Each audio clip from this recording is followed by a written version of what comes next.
through the area very systematically. The cordon people are there to do two things. One, to make sure nobody gets out, but just as importantly, make sure nobody gets in, and there's nobody who takes the opportunity to go after that surgical force in some kind of ambush possibility, kind of like we saw in Somalia, where we got wrapped up pretty tightly.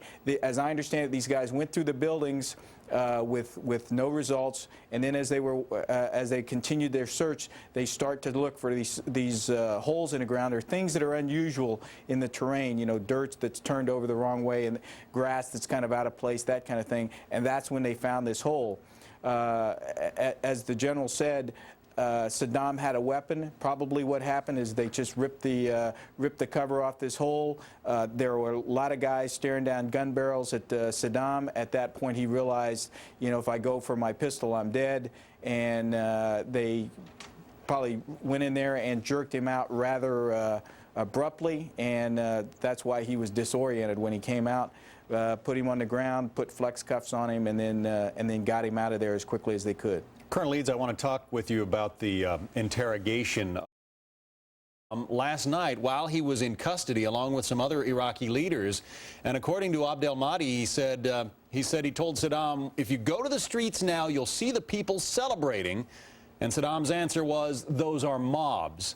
And when we told him about the mass graves, he replied, those are thieves. So clearly, he is still, you know, I guess, lying.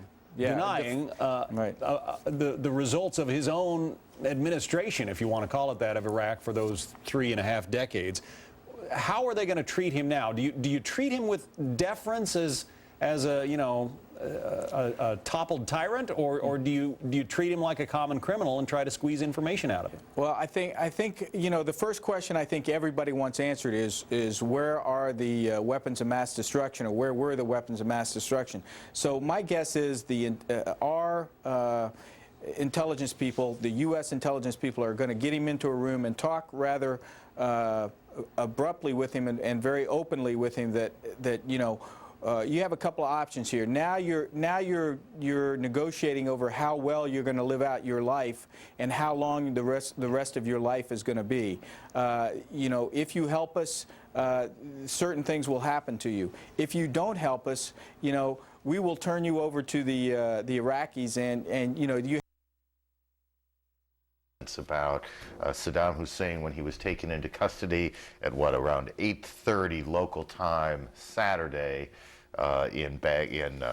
outside of Tikrit. Jane Araf is our bureau chief in Baghdad. She has been watching this unfold, watching Iraqis react to it all. Saddam Hussein took power when Jimmy Carter was president of the United States. It must be hard for most Iraqis to imagine what has gone on today. It is absolutely astonishing, Aaron. There are a lot of things that Iraqis could never have imagined a year ago would be happening. And perhaps that picture of Saddam Hussein in custody was among the most shocking. Now, we're at a hotel which borders the square where Saddam's statue came toppling down, pulled down during the battle for Baghdad. That was one shock to the system for many Iraqis. This was a second. And to actually see him like that, Iraqis watching that on television actually gasped to see what he had become. It was astonishing for many of them. Aaron? I mean, here was this guy who was not just powerful, but extraordinarily, as the powerful often are, I suppose, image conscious. He was well dressed if he was in civilian garb, with the hat and the suit and the overcoat and the rest.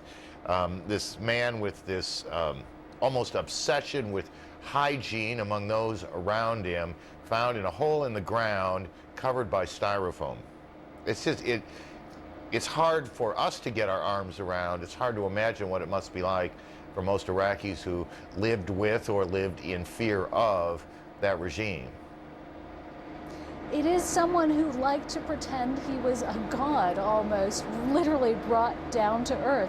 Now, the symbolism of this as well, the American use of those photographs, of those images, is very, very powerful. It will take a lot to erase 30 years of the image of Saddam Hussein, seen everywhere, in school books, in traffic circles, everywhere you looked, there was his picture. And to replace that, it would take something very, very dramatic in people's minds. This, perhaps, was it. That image of a man who had become perhaps something even less than human, burrowing underground for safety, his hair disheveled, not in control, giving himself up clearly very meekly. It was really a great surprise to many people. Aaron? That's interesting. I mean, here's a guy who wanted to cast himself as somehow superhuman in many respects and is taken, in your phrase, in a situation that is almost less than human.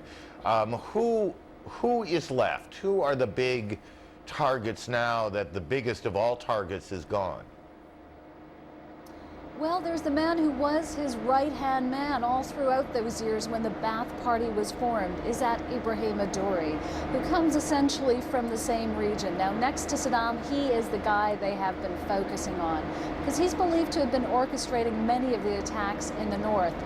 But it's much more diffuse than that, and that's the real problem they're facing, as evidenced by these increasing attacks, not on U.S. targets, but on Iraqi targets, that it seems to be a diverse group of people uniting former Fedayeen, former Saddam fighters, Ba'ath Party loyalists, foreign fighters, common criminals, a network, as it were, very loosely linked perhaps, but a lot of disparate forces at work here, and that's going to be very, very hard to combat. Aaron? Jane, thank you. Our Baghdad Bureau Chief Jane Arraf. We are waiting now for the president. The president set to address the country about 20 minutes, 19 minutes from now at noon straight up from the cabinet room at the White House. And about all we've heard from the president so far has come through a spokesperson who said, quote, the president believes this is very good news for the Iraqi people. It will now be up to the Iraqi people. Well, actually, I just paraphrased that second part. He said Saddam Hussein was a brutal, oppressive dictator and responsible for decades of atrocity, and the Iraqi people can finally be assured that Saddam Hussein will not be coming back. The president clearly has a challenge when he addresses the nation in just about 20 minutes from now.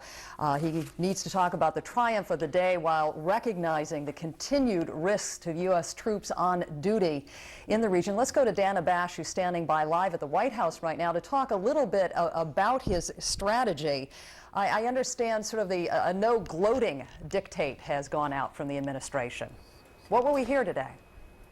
That's right, Paula. You're exactly right about the no gloating policy, so to speak. It's interesting when you, just to give you a sense of the atmosphere here at the White House, when you talk privately with administration officials, it is quite obvious that they are extremely excited, as you can imagine. But their public comments and their public sort of disposition has been quite tempered. And it's almost as though they are trying to hold back on their excitement, precisely, probably, Paula, because of what you just mentioned, the fact that this is clearly a huge day, as Jane Arraf said and others have said, probably the biggest since the war in Iraq began. But there are still risks for U.S. troops on the ground, and there is a sense of caution here at the White House. And it's also, the caution comes because there have been major events, major accomplishments, major situations where the White House has hoped that those events would have turned into and made things change on the ground in Iraq, and they haven't. This, of course, Saddam Hussein's capture probably couldn't be compared to anything else. But as you mentioned, Paula, the only thing we've heard from the White House so far officially has been from his spokesman, and it's important to note that those comments have really been focused on the Iraqi people, him saying that it's very good news for the Iraqi people. He's very happy for the Iraqi people, and that the Iraqi people can finally be assured that Saddam Hussein will not be coming back. That is something we are very likely to hear from the president, likely to hear him maintain that kind of focus on what this will mean for the people on the ground there, in the hopes that the insurgency, the growing insurgency, would and could come to an end, or at least be diminished quite significantly because of the capture of Saddam Hussein. And just to give you a quick update on what the president has been doing this morning after he got the call at about 5:15 confirming from his national security advisor Condoleezza Rice that it was in fact Saddam Hussein who had been captured. He went to the Oval Office, met with some senior aides, and made a series of phone calls, called a number of world leaders, notably mostly the allies in the effort against Saddam Hussein. He called Prime Minister Tony Blair of Great Britain, Jose Maria Aznar of Spain, the Australian Prime Minister John Howard, Silvio Berlusconi of Italy, the Polish President Kwasniewski, and he's expected to call Japan's Prime Minister tomorrow. He also talked to some Mideast leaders. He talked to Saudi's Crown Prince Abdullah, Jordan's King Abdullah, Israeli Prime Minister Ariel Sharon, and Egyptian President Hosni Mubarak.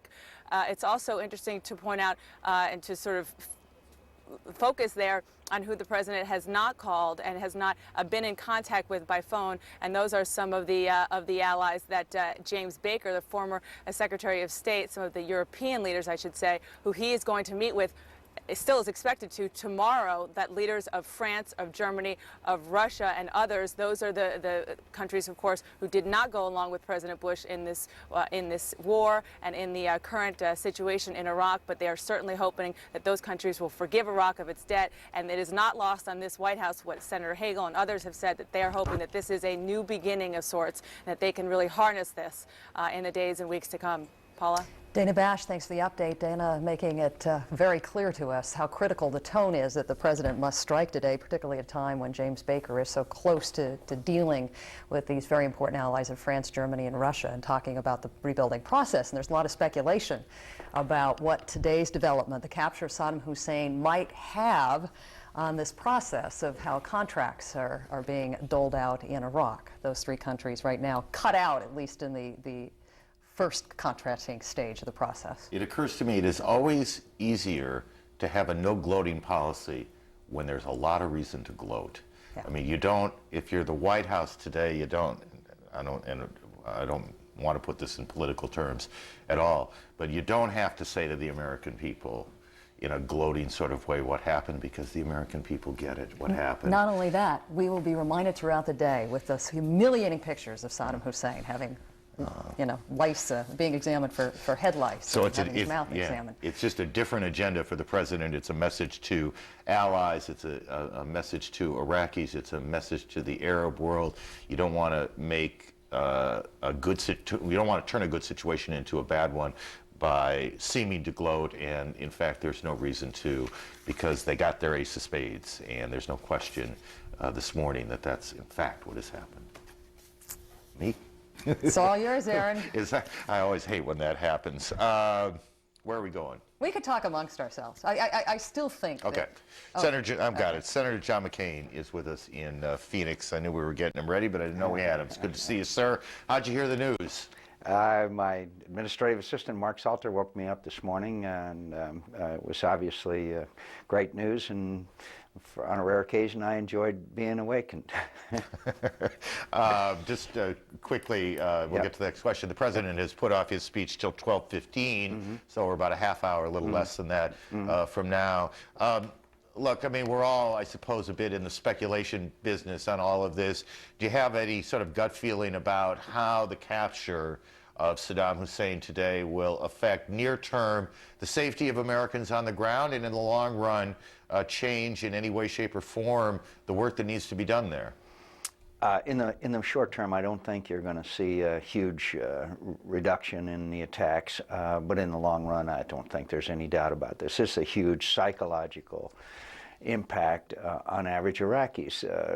In 1991, the Iraqi people were assured that Saddam Hussein was going, and he didn't, and he used that opportunity to slaughter tens of thousands, hundreds of thousands, and so that impact is very significant. But there's also an impact. There's an impact on our European allies. I hope that they would now, as Chuck Hagel said before, and you have just been discussing, help us in the rebuilding of Iraq and give us an opportunity to internationalize. But in the Arab world, there's another message too, Aaron, and that should be received in Tehran and in Damascus, that we're there to stay, we're going to bring democracy to Iraq, and once that takes place, then it's unavoidable. It is absolutely going to happen in the rest of the Arab world, because democracy, once it takes root, cannot be denied. And so there's a lot here. And by the way, mentioning you and Paula were just talking about gloating, of course the president will not gloat, but the president deserves credit for his leadership, and most of all those men and women in the military who have done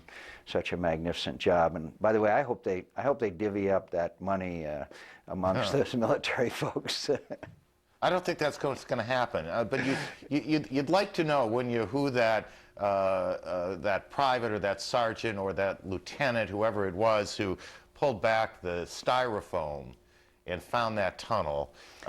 There are all these details of what happened as they were doing that search, and what they must have said to one another when they realized what, because the general said, didn't he, Paula, that he did not think that the soldiers who were involved in the operation knew specifically who the target was. Yeah. I mean, you can't, Senator, as a former military guy, it must be unimaginably exciting when it's all over to have come away with the biggest fish of all.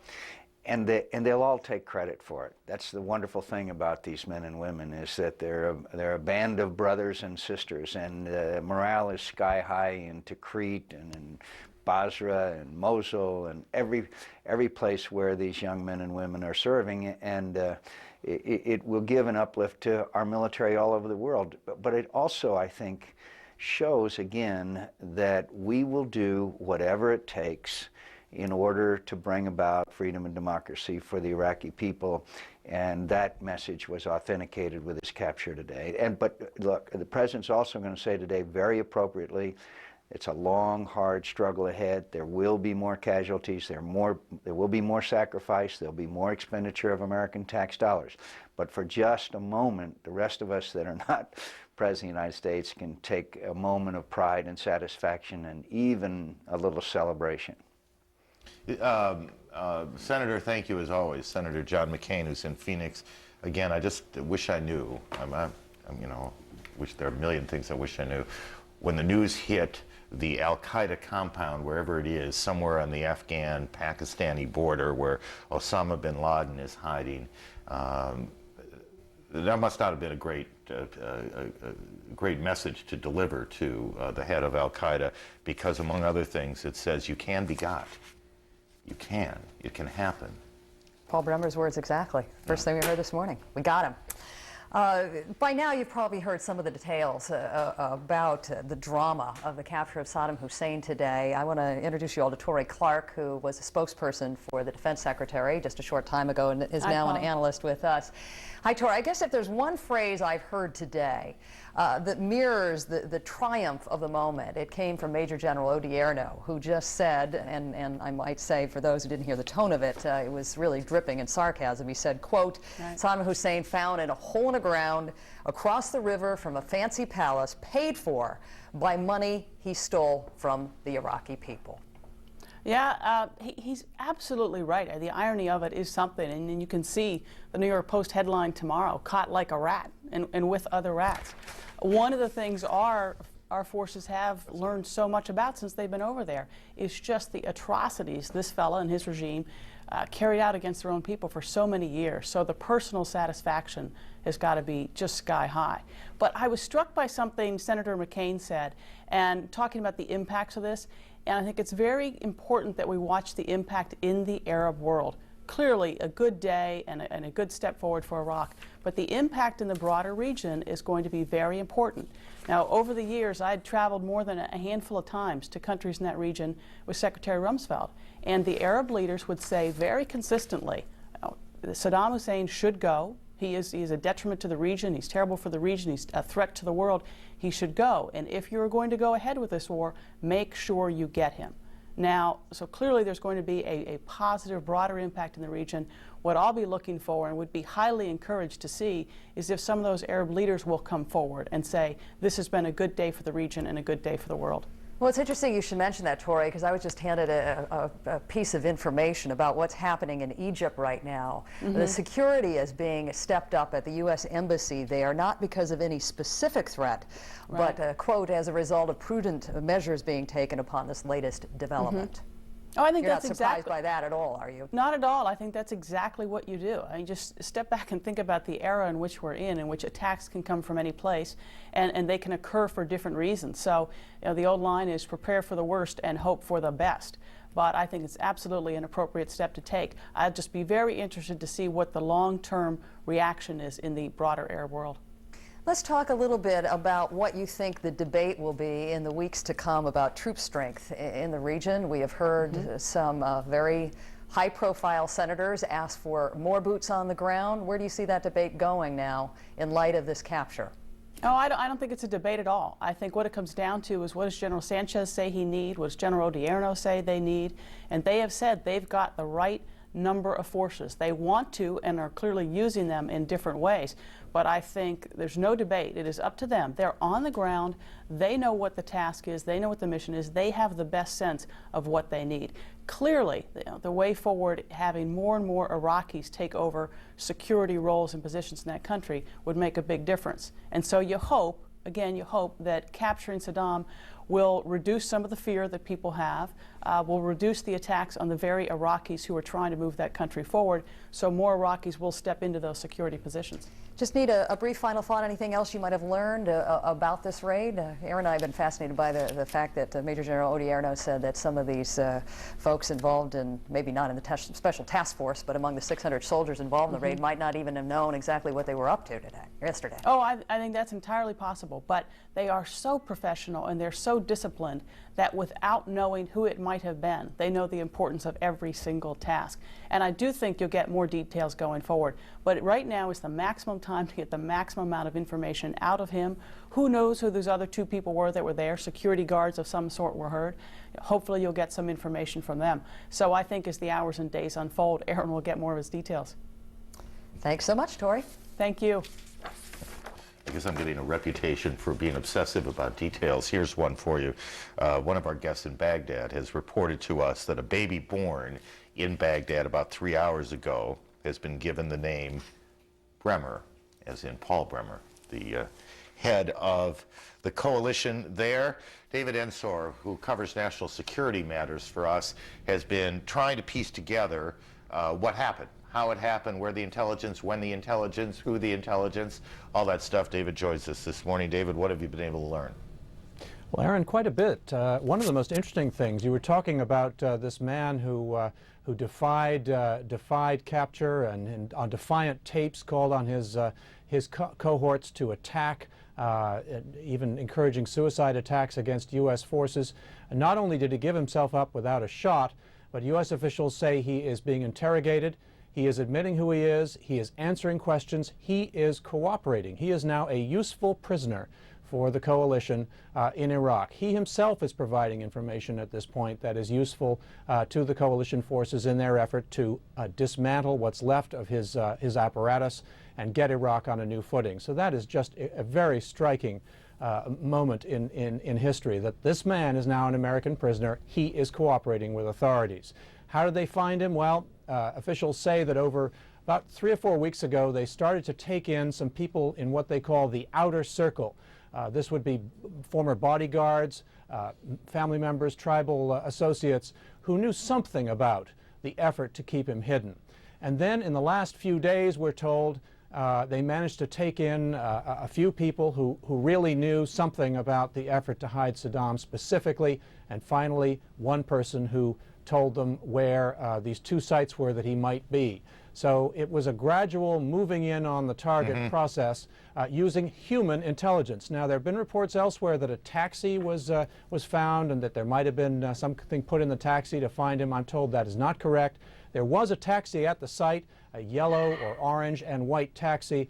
He has moved, they believe, from site to site in taxis, but not this particular one. It's really a human intelligence effort, going after the people who might know something about him, finally getting to someone who really did know. And these were people that did not go in for the reward. They were caught, they were arrested, they were interrogated. That's how the information came.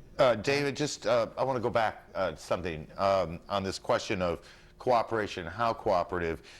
Let me play back for you what I've heard, and you tell me sort of how this fits in. That when he was first captured, he was talkative, at least insofar as he identified himself. He said, yeah, I'm Saddam. Then there was this meeting, and we don't precisely know the timelines here, what order things happened, but he did apparently met with some members of the provisional government, and they described him as sarcastic and unapologetic and belittling of the Iraqi people. You're getting descriptions of him as being cooperative. And I find some of this, I guess, playing against one another. Some of the information doesn't quite work together. Do you have a feel for what means cooperative? Well, I do understand that, as you mentioned, several of the senior members former members of the regime, Tariq Aziz and others, he was confronted with them. And they were being asked, is this really Saddam Hussein? Is this the guy? Have we got him? And they all agreed that he was indeed. And there was, I guess, some interplay between them at the time that they were confronted with him. I do not know what the tone of that was. Okay. But what I understand is that the man is now talking, he's being asked questions, and he's answering them, which is just a remarkable turn of events. You'd love to read those notes, wouldn't you, David? Thank you. David Ensor, who deals with national security matters for us on what has been, by any measure, by any description, an historic day. And a historic day that continues. The president about, what, 15 minutes away. And of course, CNN will continue to tackle the story throughout the day. A lot of very important questions raised about the impact of today's capture on foreign policy, how it will affect the insurgency movement. You're looking at a live picture of the White House, where the president is, Aaron just said, is about 15 minutes away from making his address, a critical address. We've been talking about this a lot, Aaron, where he has to find a balance between talking about today's victory in the capture of Saddam Hussein, but by the same time recognizing the continued danger to American troops on the ground in Iraq. You'll be back at 8 o'clock Eastern Time? Right, and you will be back at 10 p.m. 10 o'clock, a 2-hour edition of Newsnight coming up at 10 o'clock, so we'll go 10 to midnight and wrap up what has been an extraordinary day. Have a wonderful Sunday afternoon, a day to remember. Thanks for joining us.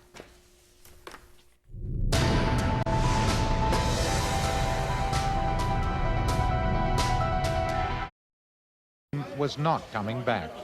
Saddam mourned his sons in a new audio tape, praising their deaths as martyrs in what he called a holy war, urging young Iraqis to follow their example. But support for resistance was waning as American troops widened their search, uncovering more weapons and explosives, and finally, Saddam Hussein himself. Tom Aspel, NBC News, Baghdad. A far cry from those scenes, obviously, to the scene last night at 8:26 Iraqi time when Saddam Hussein, in full beard, disheveled, very, very disoriented, according to the American general who was in charge of the operation that captured him, was pulled from a hole, bumped his head, and then taken without resistance, without a single shot being fired, to Baghdad, where he was examined by American military doctors, and he's now, we presume, undergoing interrogation because he could have a wealth of information for the American forces that are there. The reactions from around the world continue to come in, and especially from within Iraq. Ammar al-Hakim, who's a leader of the Supreme Council for the Islamic Revolution in Iraq, said, "We want Saddam to get what he deserves. I believe he will be sentenced to hundreds of death sentences at a fair trial because he is responsible for all the massacres and the crimes in Iraq." Ammar al-Hakim is a Shiite, and of course the Shiite people suffered greatly under his regime. He is a Sunni, a secular leader for the most part. He used his religion when it was convenient for him, but after Operation Desert Storm, he unleashed a bloodbath on the south of Iraq when there was resistance against his regime. And I'm joined now by Richard Haas, who was during the administration of Colin Powell. Being no answer, let's talk to Byron Pitts again. Byron, we're putting against elements of our coverage. Sure. That in talking, struck by you said you talked to some families who had family members die in 9/11. Tell me a little bit more about what they had to say. I called a woman whose husband was a businessman working in 9/11. She was on the phone with her husband that morning. She could hear the building collapsing on him, and he said, "I love you," and said his goodbyes. And we've been in contact over the years. She said that while she was relieved that Saddam Hussein has been captured, she called it a good thing. He was a bad man who deserved to be behind bars. She was also clear to make the point that for her and for a number of her friends, the capture of Saddam Hussein is far different from the capture of Osama bin Laden. And he is the person that for them, many of the 9/11 victims, symbolizes is the real face of terror. He is the person that they want dealt with and captured. So I think now politically and also for people at home, the shift will come. Saddam has been captured. That's a good thing. What about Osama bin Laden? Byron Pitts. And we go back now to our Washington Bureau and CBS News correspondent, our chief correspondent for National Security Affairs, David Martin. David, what are you hearing? What do you know? Well, Dan, I've heard a couple of nuggets in the press conference by General Odierno. For one thing, he said that only U.S. forces participated in this operation, so these reports that Iraqi Kurdish forces were involved apparently are not true. And then he described the intelligence process which led them to this pair of farmhouses, the farmhouses being empty, but between them there is this little shed where the spider hole where Saddam was hiding was. And he described it as beginning about 10 days ago when they started bringing in the families of mid-level bodyguards for Saddam Hussein. And in that process, they finally turned up one person who told them about this farmhouse and said that they might find a senior bodyguard there and possibly Saddam himself. And that is the reason why what is called Operation Red Dawn was launched, to check out this lead. He further described what they found, and I think this goes a long way toward explaining why it took so long to find Saddam. There were no cell phones. There was no sign of any entourage. If people came to visit him, they probably did it coming across the Tigris River, which flows right by that farm, in a small boat. There was nothing to draw attention to this farmhouse. And so all of the high-tech American spy apparatus of satellites and antennas that can intercept phone calls were just of no use. And General Odierno thought that Saddam had only been at this place for a short time, and that he probably had 20 or 30 other places just like this, sprinkled around Iraq, and that he moved between them, usually moving, according to General Odierno, every 3 or 4 hours. Now, the fact that Saddam was down in that hole to me says he knew the troops were there. He heard them when they were searching the nearby farmhouses. If he had wanted to fight to the last, he could have. And I think it'll be one of the very interesting things to try and find out from Saddam is, were there other times when the U.S. military was this close, where they were in the right compound, but they didn't find the right hole where he was hiding in? Now, U.S. Intelligence analysts are obviously going to interrogate Saddam for all the information they can get, but one senior official here in Washington I spoke to earlier this morning says they do not expect him to be particularly revealing, but obviously you have to go through all the hoops. And then he will, according to the current plan, be turned over to the Iraqis for a war crime tribunal, and it is up to the Iraqis then to do with him what they will. Dan? David Martin reporting from Washington on various details. Now, I know it may be hard to follow. We hope it isn't. But General Odierno was so good in explaining the situation. When David talks about a farmhouse in Iraq, he's not talking about something out of a Wyeth painting, some big farmhouse. As you can see, and to put this in perspective, we may not be able to get the pictures up just now, that you had this small opening, you see, sort of facing, if you will, there it is. Now, you know, that's what passes for, quote, the farmhouse, if you will. This is money was found inside, allegedly, supposedly, and reportedly about $750,000 with Saddam Hussein. When he was captured, he also had a pistol on him, which he did not use.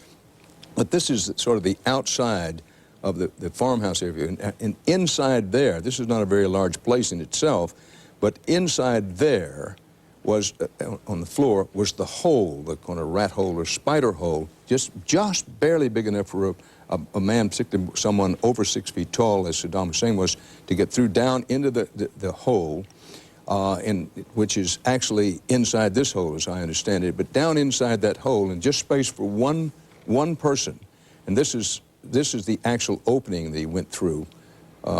Official U.S. government and military videotape. So he goes down through that opening, and then he can just barely put himself, lay himself out in there with a special ventilation, so he didn't run, hopefully, any risk from his standpoint of ever running out of air. This place right beside the Tigris River. Here again, you see the picture now famous, having been made so over the last few hours, checking his teeth identification. Now, this may or may not be an important bit of information. At least it's an interesting tidbit. According to what CBS News believes to be a reliable source, Tariq Aziz, the spokesman to the West for so long for Saddam Hussein, the foreign minister, and then I think it was the assistant prime minister, Tariq Aziz, who was raised as a Christian in overwhelmingly Muslim Iraq, and Saddam Hussein always trusted him because he knew that Tariq Aziz was not a threat to take over from him. But Tariq Aziz, who was captured some time ago, according to our information, was brought in to confirm the identity of Saddam Hussein. Remember, Saddam Hussein was captured on Saturday, if you will, but the United States government not only wanted to make sure it was Saddam Hussein, but they wanted to make sure that they could prove to the world, and most especially to the Iraqis, that it was Saddam Hussein. So they checked his teeth. That's part of what the doctor apparently was doing when you saw him examining his teeth. This is a picture of Saddam Hussein later, after his capture, when he was either shaven or made to shave, but was allowed to leave his mustache. But in the earlier part where you saw, we're talking about confirming, how do we know it's Saddam Hussein? And keeping in mind, there'll be people saying, well, you know, governments are this way, and how do we know that it's Saddam Hussein? Well, they checked his teeth against his dental records. They get blood samples, DNA, fingerprints, and then CBS News has been told Tariq Aziz was brought in and say, we want you to tell us whether this is Saddam Hussein or not. And according to our information, Tariq Aziz looked him over, didn't have to look him over very long, because he's seen him thousands of times. Tariq Aziz says, yes, that is Saddam Hussein. Now, these pictures with the beard taken just after he was captured, the other picture without the beard taken after he was captured. For those of you who may be joining us along the way or saying to yourself, well, what's next? President Bush is expected to talk to the American people coming in about a minute and a half or 2 minutes from now. From the White House, slightly delayed from the original schedule, which was at noon straight up Eastern time. But we expect to have the president up from the White House and talking. The White House has gone to some lengths to say, look, this is not a big prepared address. It's more in the order of what President Roosevelt used to call a fireside chat. Nobody at the White House has called it a fireside chat, but that's the way they're attempting to position it, if you will. It's not a big address to the nation and the world. It's more a talk in the wake of this very big development today of Saddam Hussein being caught. Now, as to whether Saddam Hussein is still in the country or not is open to some question. We have reported, and again, I want to put it in some context for you, based on sources in Tikrit, CBS News correspondent Thalia Shura says she was told that Saddam Hussein had been taken out of the country. But, important, we do not know that. We don't know exactly where he is at the moment. And what happened today, based on some intelligence, and CBS News correspondent David Martin says it was not a tip as such. It wasn't, as someone asked a question at the news conference this morning, it wasn't Saddam Hussein's second wife or anybody saying you should look for him here. It was the accumulation of some intelligence that was gathered from going back to re-question some detainees. And from that, the intelligence community came up with the idea, look in this place, and that's exactly what the 4th Army Division did today. We're now going to take you live to the White House and the President of the United States, who will be talking about today's capture in Iraq of Saddam Hussein. Here now is the President.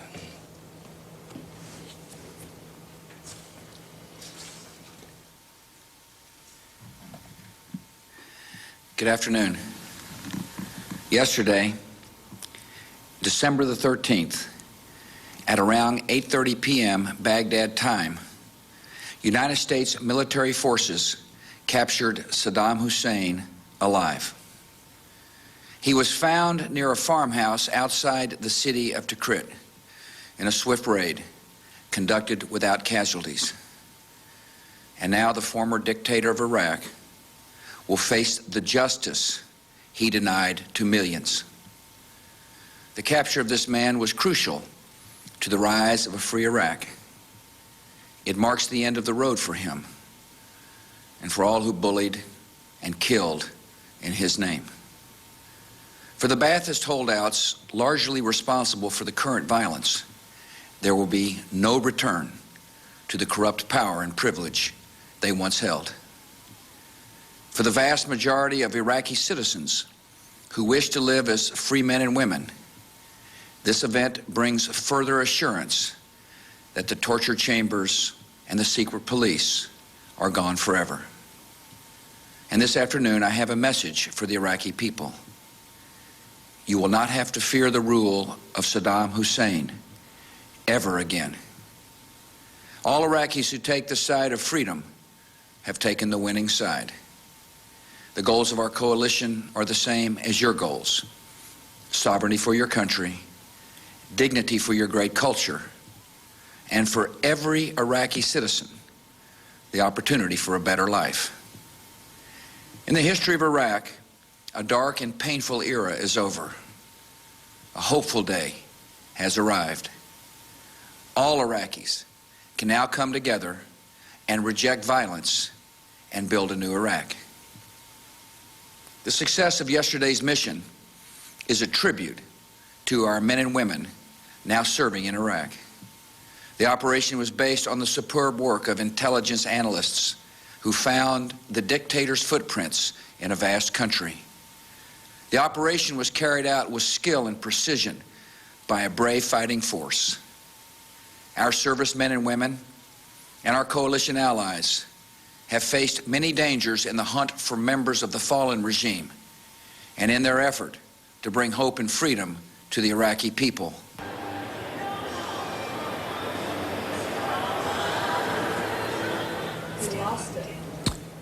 Unfortunately, Congratulate them. I also have a message for all Americans. The capture of Saddam Hussein does not mean the end of violence in Iraq. We still face terrorists who would rather go on killing the innocent than accept the rise of liberty in the heart of the Middle East. Such men are a direct threat to the American people, and they will be defeated. We've come to this moment through patience and resolve and focused action, and that is our strategy moving forward. The war on terror is a different kind of war, waged capture by capture, cell by cell, and victory by victory. Our security is assured by our perseverance and by our sure belief in the success of liberty. And the United States of America will not relent until this war is won. May God bless the people of Iraq, and may God bless America. Thank you.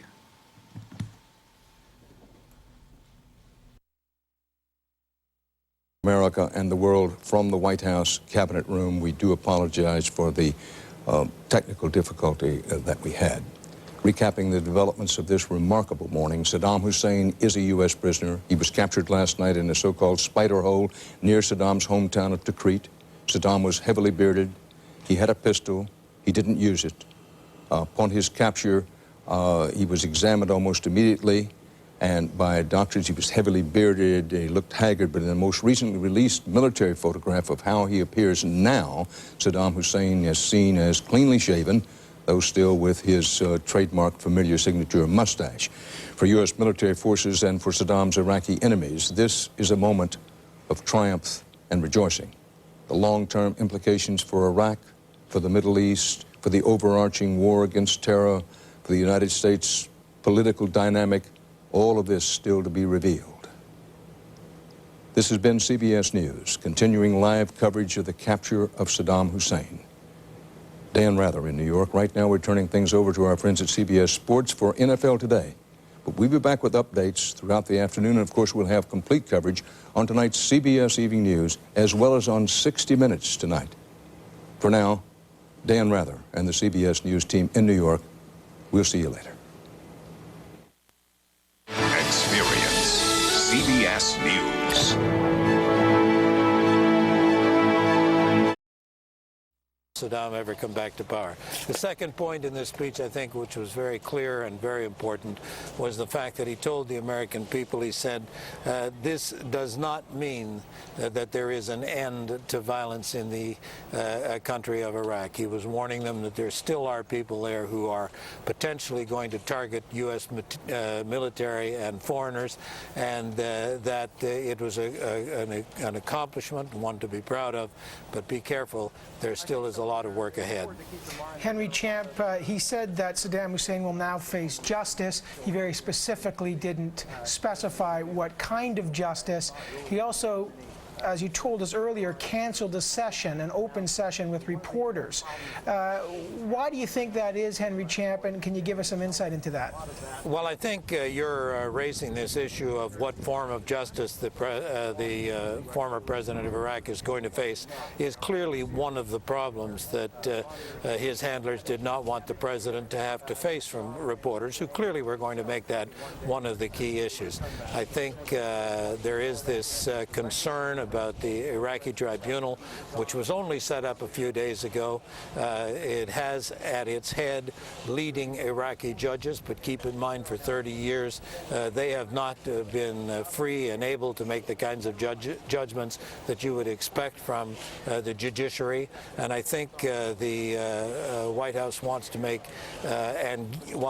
it clear, but also wants to have a lot of time before they make a final determination in what kind of justice there's going to be. I think, too, they were very concerned as well about whether the violence would end, questions about Al-Qaeda and its influence in the country, things of that kind. And I think, too, they were very clear and told reporters here repeatedly all morning long, didn't want there to be seen to be any gloating about what had taken place. And of course, when you have correspondents asking questions, it is possible that kind of gloating could have got in the speech. I think they'll be very satisfied with that 3.5 minutes. It was very statesmanlike as far as they're concerned, and I think that's where they'd like to leave it until a lot of the issues that surround this capture are more clear. Are you saying, Henry, that they were afraid that the president would get into his mode of dead or alive mode, that he'd be a little, Carol, couldn't resist? The cowboy mode? Carol, you have a way of getting to the nub of things. That's the image I was trying to create, but yes, exactly that. Palace complex, I might add, that he once built and once inhabited, Britt. Greg Palkot, thank you very much. Joining me here with observations on these events, Chris Wallace, the host of Fox News Sunday, Juan Williams, senior correspondent of National Public Radio, and Bill Salmon, senior White House correspondent of the Washington Times. And from the White House as well, our senior White House correspondent, Jim Angle, available as well. Chris, what are your thoughts about these extraordinary events that we sort of started finding out about 5 a.m. this morning? Well, there are all kinds of aspects of it that I think that strike you and have played out over the course of these hours. First of all, just the extraordinary details of capturing Saddam Hussein. As we say, he was hidden in a rat hole under an adobe hut in the middle of a farm compound. And I suppose, you know, I, like a lot of people who have nothing to do with it, had wondered how could he possibly stay hidden. When you see how well he was hidden, you wonder how was it they were ever able to catch him. And obviously it was they had to have somebody who could tell them where to look. And then those pictures, you know, to use Saddam Hussein's phraseology, the mother of all mugshots. You know, to see this picture of Saddam Hussein, the feared, brutal dictator who used to operate from the splendor of his palaces in Baghdad and around the country, having taken millions of dollars from the treasury of Iraq and spent them on his own personal comfort. And here he looks like some bedraggled street person. And you have to wonder, in some sense, if he wasn't almost relieved to be caught, because when you see that little rat hole that he was hiding in, to continue for months to hide under these conditions must have been pretty tough duty. Exhausting. And the only other thing I guess that I am struck by is that here is this man who has been calling on all of his followers to fight jihad, to fight to the death, to oppose the great Satan, to oppose America, and when his personal opportunity came, the pistol that was on his hip stayed in its holster. And I think that says something very powerful and is going to be much harder for some of Saddam Hussein's followers, people in the Arab world. Why should I go to my death if Saddam Hussein was willing to just put up his hands and be captured? Looks sort of like the Nick Nolte mugshot that we saw on the Smoking Gun some months ago. I thought it was striking that Bush was careful not to gloat. I mean, he learned his lesson, although he didn't gloat on the USS Abraham Lincoln. I think he learned that anything that could be remotely construed as gloating, like the Mission Accomplished banner, could be turned against him. So you saw a very solemn, sober mood from the president. Unlike Bremer, who came out, we got him. President Bush was very solemn, very formal.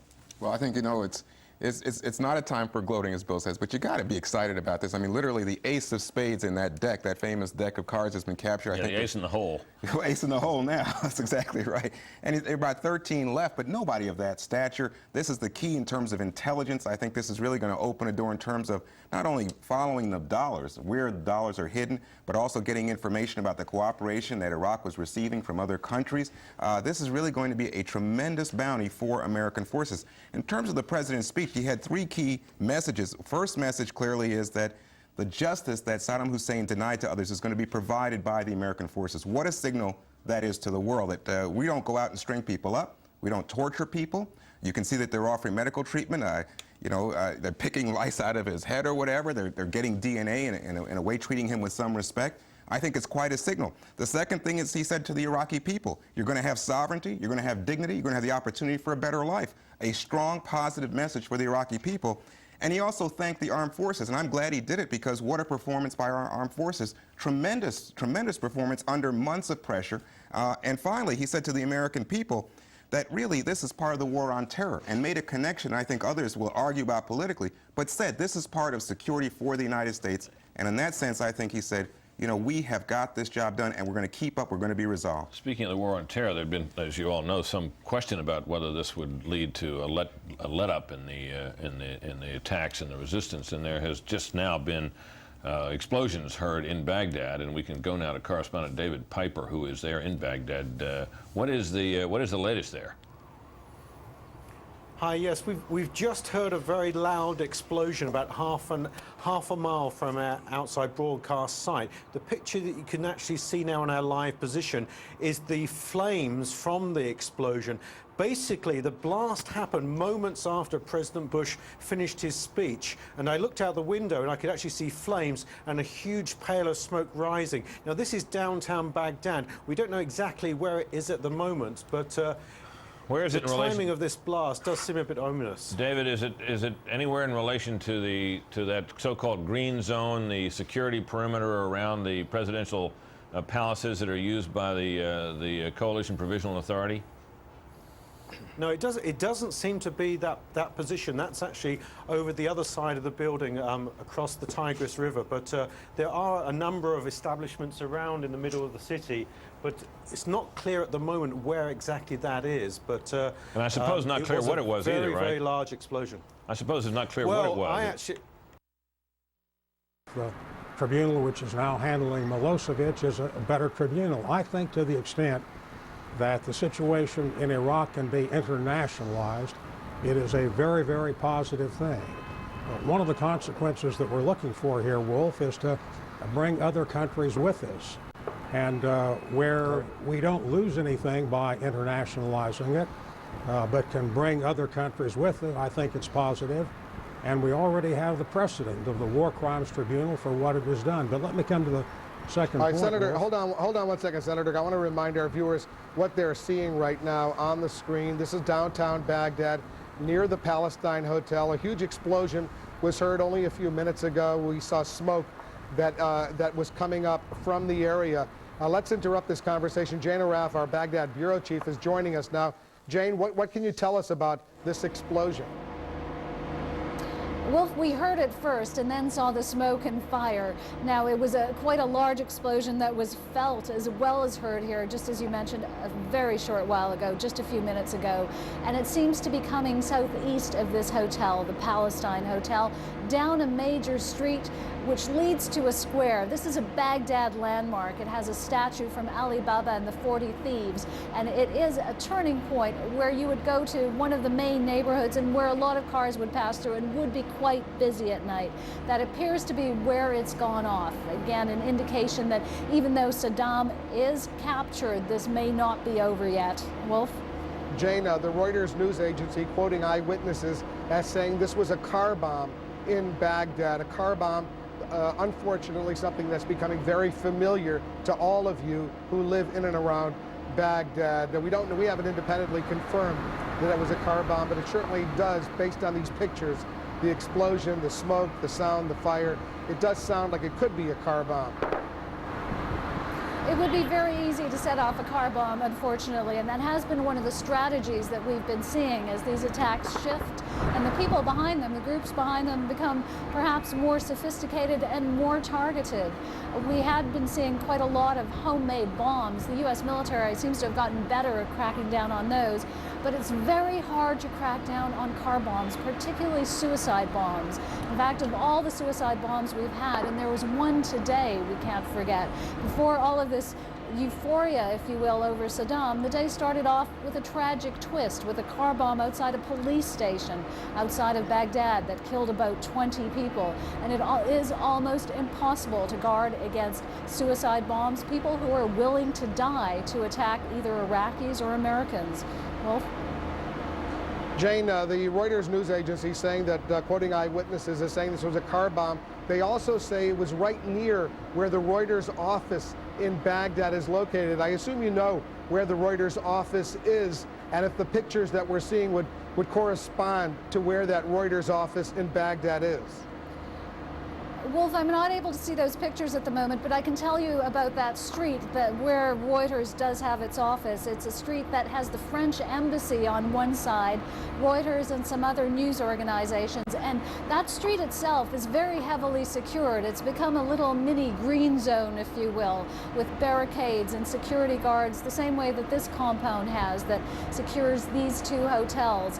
That office, the Reuters office, is quite close to the square that we described earlier, Kahramana Square, which is on a main street, Rashid Street, leading to a main business district. And again, on a busy street, on an evening like this, it would be extremely easy to set off a car bomb. Wolf? Jane, stand by, because I want to bring back our senators as you get some more information over there. Senator John Warner, you watched the video, that videotape of the car. It looked like a car that had been exploded not far from the Palestine Hotel. You're the chairman of the Armed Services Committee. What can the U.S. military do to deal with this terror threat of car bombs in a heavily fortified area like Baghdad? I think today's news of the capture of Saddam Hussein reflects that our military are doing the right things together with the coalition forces. We do not know whether this was pre-planned prior to the knowledge of the Saddam Hussein being captured. Could I come back to the question of this trial? Yes, the International War Crimes Tribunal. Should it be held in Iraq? Should Saddam Hussein face justice by his fellow Iraqis? Or should there be an International War Crimes Tribunal in The Hague, for example, along the lines of what Milosevic is facing? In the course of the coming days, I think Congress will have a voice in this, and my thoughts to the administration would be as follows. this is a chance to further internationalize this entire problem. I think the final decision should rest with the coalition forces, the United States, Great Britain, and others. But we should consult with the United Nations. Perhaps the Security Council should speak to this. But I think the greatest degree of credibility could be achieved in the eyes and thoughts and minds of the Iraqi people if he is tried there and not taken off and put in another forum. Let him be tried by his own peers. I'm confident that justice will be done, again, because of the work of the coalition forces. Senator Biden, you're the ranking member of the Foreign Relations Committee. Where do you stand on what should happen to Saddam Hussein as far as justice is being served, some sort of war crimes tribunal? Well, I think all my colleagues are in the same spot, and that is we should internationalize this as much as we can so it gains credibility. The thing I'd most like to see, Wolf, is that it be done extremely professionally. That will require the help of the United Nations International Crime Tribunal people to be able to help the Iraqis do it, because I want the whole of the Iraqi people, the whole of the Arab world, and the whole of the Muslim world to understand that the forensic evidence presented at his trial, where he's 300,000 people he's responsible for killing, occurred. That helps us a great deal, makes it clear this is not a war against Islam, would have great consequence for us in the region. Exactly how it plays out is uncertain. But as my dad used to say, and you said something earlier, Wolf, I've been watching you for the last hour or so, you said something to the effect my dad would say. He said it's harder to be a graceful winner than a graceful loser. And the definition of a gentleman is being a graceful winner. We should be graceful here. We're graceful winners, and internationalize this. Reach out to Schroeder, reach out to Chirac, the comments they've made, reach out to NATO, reach out to the world and say, okay, come on, ante up, fellas, get in this with us. We'll internationalize this politically, but what are you going to put on the table? What are you going to do so it's not a total U.S. operation? And it's not total. We have some Brits, about 15,000, and we have some other forces, but it's basically a U.S. operation. You're going to help bring NATO in? You're going to help put troops in? Are you going to help pay for it? Are you going to help politicize this so the Iraqis, in fact, know it's an Iraqi operation? That's the opportunity we have now, I think, Wolf, and a trial would help in that opportunity. That could be a turning point in this whole operation. Senator Specter, do you think the U.S., the Bush administration, should rethink this stance and let countries like France, Germany, Russia participate in the contracts, the bidding for reconstruction of Iraq? I think that is a distinct possibility. I believe that when former Secretary of State Jim Baker goes to talk to the Germans and the French and the Russians, that he may well have that as an ace up his sleeve. Look here, Wolf, we put in $10 billion by way of a gift, a grant to Iraq, instead of having it by way of a loan. And when you talk about participation in contracts on $18 billion, there would be some money for the French and the Germans and the Russians. They don't deserve it. They didn't help us. And it's not a matter of giving them something that's due to them. But the point is, where do we go from here? If we can get their cooperation, if we can get them to participate, we need help in Iraq. We need to bring other countries into Iraq, hopefully some Muslim countries. And if we could persuade those three countries, we might bring more in. And the long-range interests of the United States are to internationalize the matter, bring other countries in, and if giving them a share of the contracts will move that along, and Jim Baker can make that decision, I'd be for it. Wolf, Yeah, go ahead, Senator Biden. I had the opportunity to spend an hour and a half last week with President Chirac, and I asked him point blankly, does he believe that France has more to lose in our failure in Iraq than it does in seeing Bush not do well? And he came back and he said to me in an hour and a half conversation that he did not object to NATO being part of the taking over Iraq. He'd even consider French being involved in that, but the circumstance had to change in terms of internationalizing this more. And I might point out, the French are real. They don't, as Arlen says, they don't deserve it. But guess what? The only outfit working with Operation Enduring Freedom, as the chairman of the Armed Services Committee, Senator Warner, knows, are Frenchmen. Frenchmen are in Afghanistan now, going after the bad guys. They're shooting and killing people along with us. This is a time for us to act in a broad, magnanimous way. Unless we get the French and the Germans in, we will not be perceived as having Europe in, and that doesn't happen, we won't get the Arabs in. I'm going to let Senator Warner have the last round in this discussion. We're now hearing that fuel canisters apparently exploded in some way on a truck in Baghdad. Those are those dramatic pictures, the explosions we're hearing. Do you agree with your colleagues that maybe the Bush administration should rethink its refusal, at least for now, to let France, Germany, Russia get into the action in terms of bidding for contracts to reconstruct Iraq?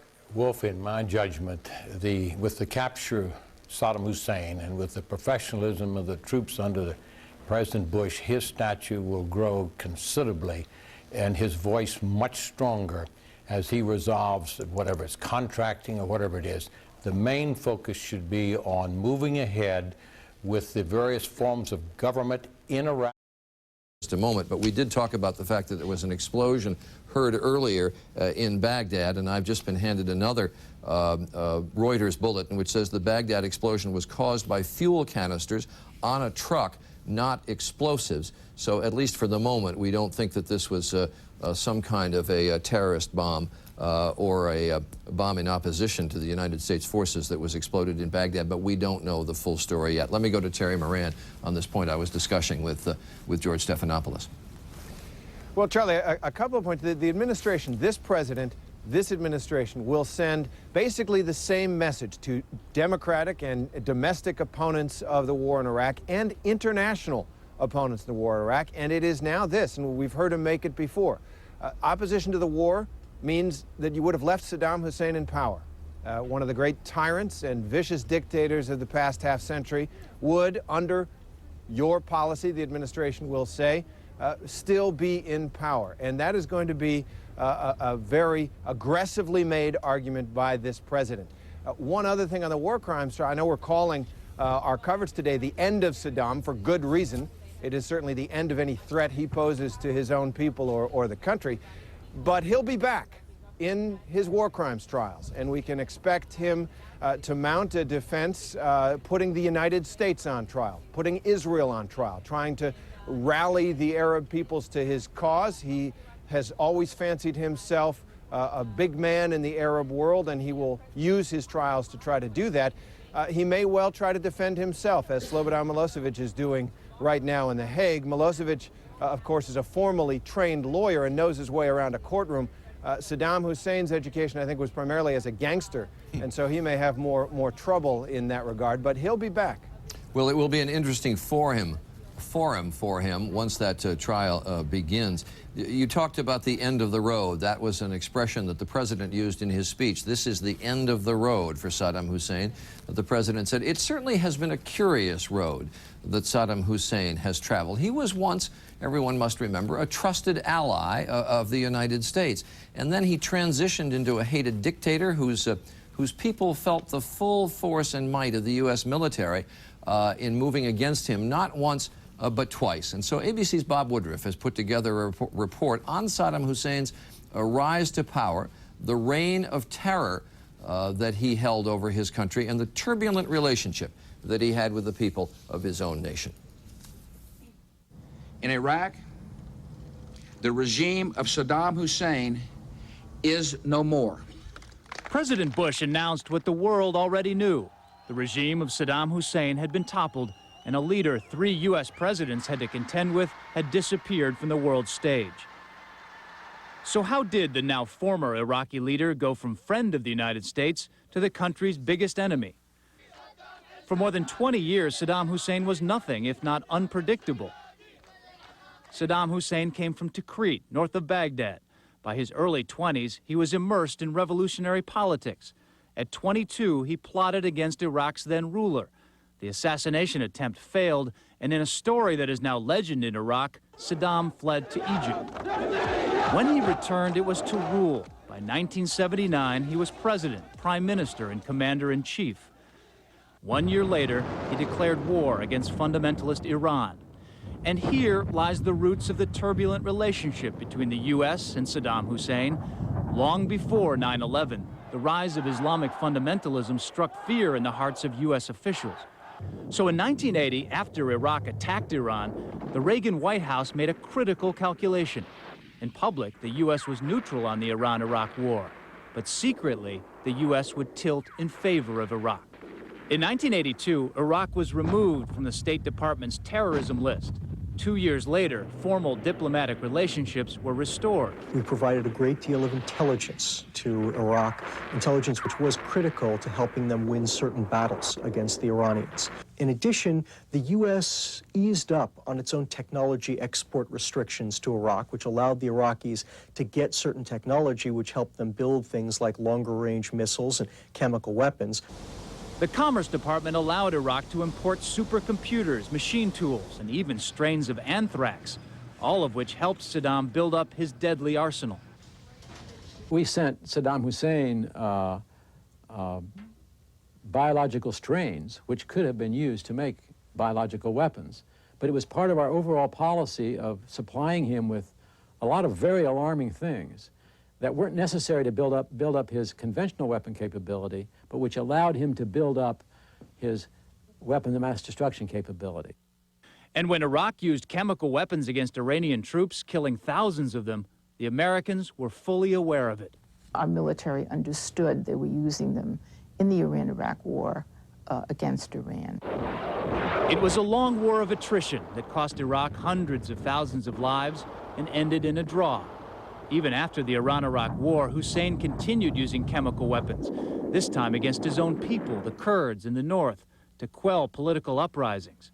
Some estimates say more than 5,000 people died within hours of the attack.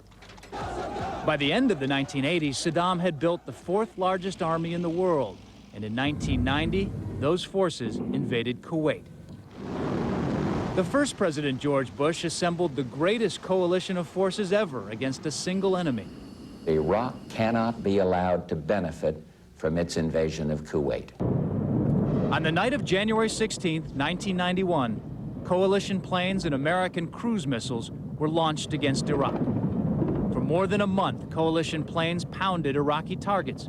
On February 27th, the coalition launched a ground offensive, pushing north through defensive berms built by Iraqi troops. By the thousands, demoralized and ill-fed, Iraqi soldiers surrendered. After 100 hours of ground war, their leader withdrew from Kuwait. Encouraged by U.S.-sponsored radio broadcasts, Iraqis, believing the U.S. would back them, rose up against Saddam Hussein. It was a disaster. The rebellion was brutally put down. Under the ceasefire agreement, Saddam had to dismantle any chemical, biological, or nuclear weapons. UN inspections began after the Gulf War. Inspectors discovered and started to destroy a nuclear weapons program that was far more advanced than they had realized. But increasingly, those inspectors found themselves in a frustrating game of cat and mouse. And in 1998, Saddam called off all cooperation with UN weapons inspectors until another Bush had become commander-in-chief, one who was very serious about ousting Saddam Hussein once and for all. This is a time of trial for Iraq. In 2002, the United States and Britain pushed through United Nations Resolution 1441, authorizing the resumption of weapons inspections in Iraq. Saddam Hussein had no choice but to let the inspectors back in. The U.S. and Britain were not impressed. Saddam Hussein and his regime have made no effort to disarm as required by the international community. On March 19, 2003, the U.S. and its coalition forces went to war again against Saddam Hussein. On my orders, coalition forces have begun striking selected targets of military importance to undermine Saddam Hussein's ability to wage war. Within 3 weeks, that regime crumbled. But the hunt for Saddam Hussein continued for months. In July, American troops caught up to Saddam's two sons, Uday and Qusay, in a house in the northern city of Mosul. Both were killed after a 6-hour battle. Coalition forces also captured a number of the former Iraqi leader's bodyguards and confidants. Important victories for the U.S. military, but the top prize, Saddam Hussein himself, remained elusive until now. Bob Woodruff, ABC News, New York. Bob Woodruff with some of the road traveled by Saddam Hussein, a road that is now ended, according to the president, the end of the road with his capture. Obviously a trial or trials still to come, but no longer will he enjoy freedom No longer will he be able to tyrannize the country he once ruled. Just for some more quick details before we leave air, I want to go to Mike Saray, ABC's Mike Saray, who is in Tikrit, right near the area where Saddam Hussein was captured, just for some further details, if you have them, Mike, and for some sense of what it's like there. Charlie, this is a no-gloat zone as well, but there was a certain satisfaction when 4 soldiers walked in with a footlocker full of $750,000 $100 bills as to present to what they captured with Saddam Hussein just about 24 hours ago, only about 7 miles from here. And General Odierno, in his brief, was very calm and very methodical, but there was a little bit of a hint of satisfaction when he mentioned that Saddam could probably see these palaces that we're in right now, the 4th Infantry Division headquarters, from his hiding spot along the Tigris River. So they are now trying to, but in talking to some of the troops here, there was no indication that it had happened. In fact, as we approached the base, they were unaware that Saddam had been captured. But for these troops who have been here since April, it's been a lot of, they've taken a lot of punches. There's been a lot of, very few big wins, big victories. And now you're starting to get the sense that a lot of relief, a big victory that they have now, and quite a bit of satisfaction as Christmas has come early for the 4th Infantry Division here at their headquarters just outside Tikrit. All right, Mike Saray reporting from the Tikrit area. Thanks very much. Let's go to General William Nash, who has been with us through the morning. And it's interesting the way Mike says that these soldiers have taken a lot of punches, and now they certainly have something to give them a boost. Well, they certainly do, Charlie, and this is a great day for the 4th Division and all our forces that are serving in Iraq. An enormous feeling of joy. Indeed, they said that he said he had been a just but firm. You see some sense or have any idea of what they do with Saddam Hussein from now up until the time he goes to trial, whenever that may be? How do you handle this guy now? I think they'll keep him safe, secure, treated decently, interrogated, and wait for the trial. And how long do you think, from a practical standpoint, that would be? Do you try him early, or do you take some time? I think proper preparation will take many months. So that it would be well into next year before he comes to trial? I wouldn't be surprised. You're going to have to put together a very comprehensive set of documents and individual witnesses to present a case. This is one of the more complicated criminal trials in history. The Milosevic case is taking a couple of years. It doesn't have to take that long. But the preparation has to be done right, and that, in any trial, preparation is what makes the difference. You said keep him safe. Do you think there's any problem in doing that? No. I think that there are plenty of places in Iraq, and in principle, I guess, other places, but there's no real reason to take him outside Iraq. There are places that he can be kept where he will be all right, Walter Slocum, thank you. Absolutely be unable to escape. Absolutely unable to escape. All right, thanks, Walter Slocum. Appreciate your being with us. I mentioned earlier that after the 2 sons of Saddam Hussein were killed, that there were a lot of questions, obviously, that immediately came. How close are you to getting Saddam Hussein? They've now got the ace of spades in that deck of cards. They've now gotten most of those people. Are there any other people that they really now want to get, Brian Ross? There are probably 2 key men, former Vice President Izzat Ibrahim al-Duri and General Haboush, who was the head of intelligence for Saddam, who was trying to arrange Saddam's surrender or exile at one point. Those 2 have not been caught. They're the top 2 most wanted men left now. It's likely, perhaps, that they'll turn themselves in. There's not much more to fight for as they watch what is really an exercise in humiliation. Saddam Hussein, the man who used to enjoy Frank Sinatra records and Johnny Walker Black Label Scotch and had several $1 billion in cash in banks around the world, found in a hole under a mud hut, being manhandled by some U.S. medic. That's what we're seeing. Yes, indeed. He was caught in a dirt hole with rats and mice, effectively. I mean, it couldn't be any more humiliating for him the way that he was taken. Before we leave air, until World News Tonight, any final thoughts, Martha Raddatz? Charlie, I'm thinking about when it all really probably started going downhill for Saddam Hussein.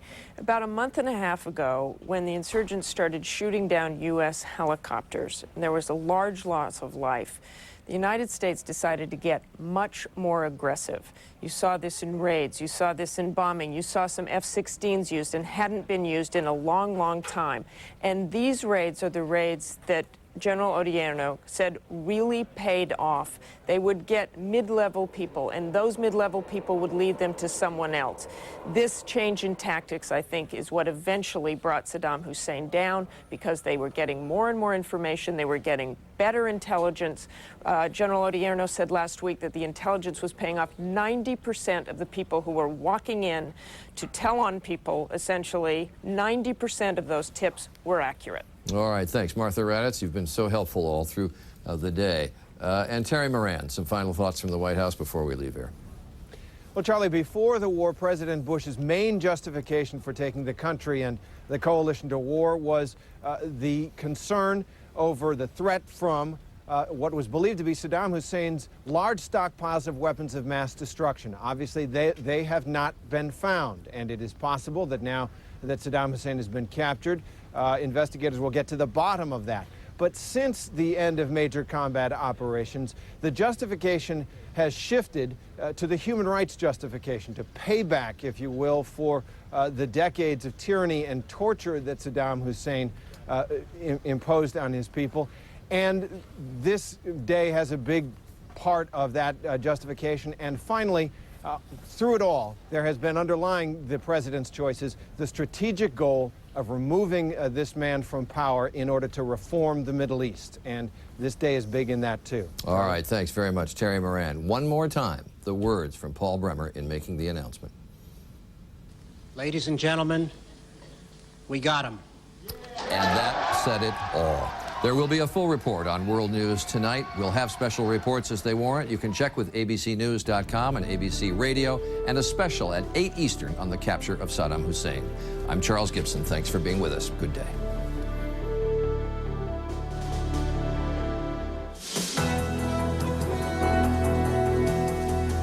This is an ABC News special report. The end of Saddam. McNeil. This is CBC News Sunday. We are covering the biggest news story of the week, internationally at least. Saddam Hussein has been captured. American forces, coalition forces, captured him overnight. The President of the United States was advised at 5:14 a.m. Eastern Time with a call from his national security advisor, Condoleezza Rice. She undoubtedly told him that Saddam Hussein was captured just outside of his ancestral home in a little village in Tikrit, in basically what is just a very, very small hut of a farmhouse.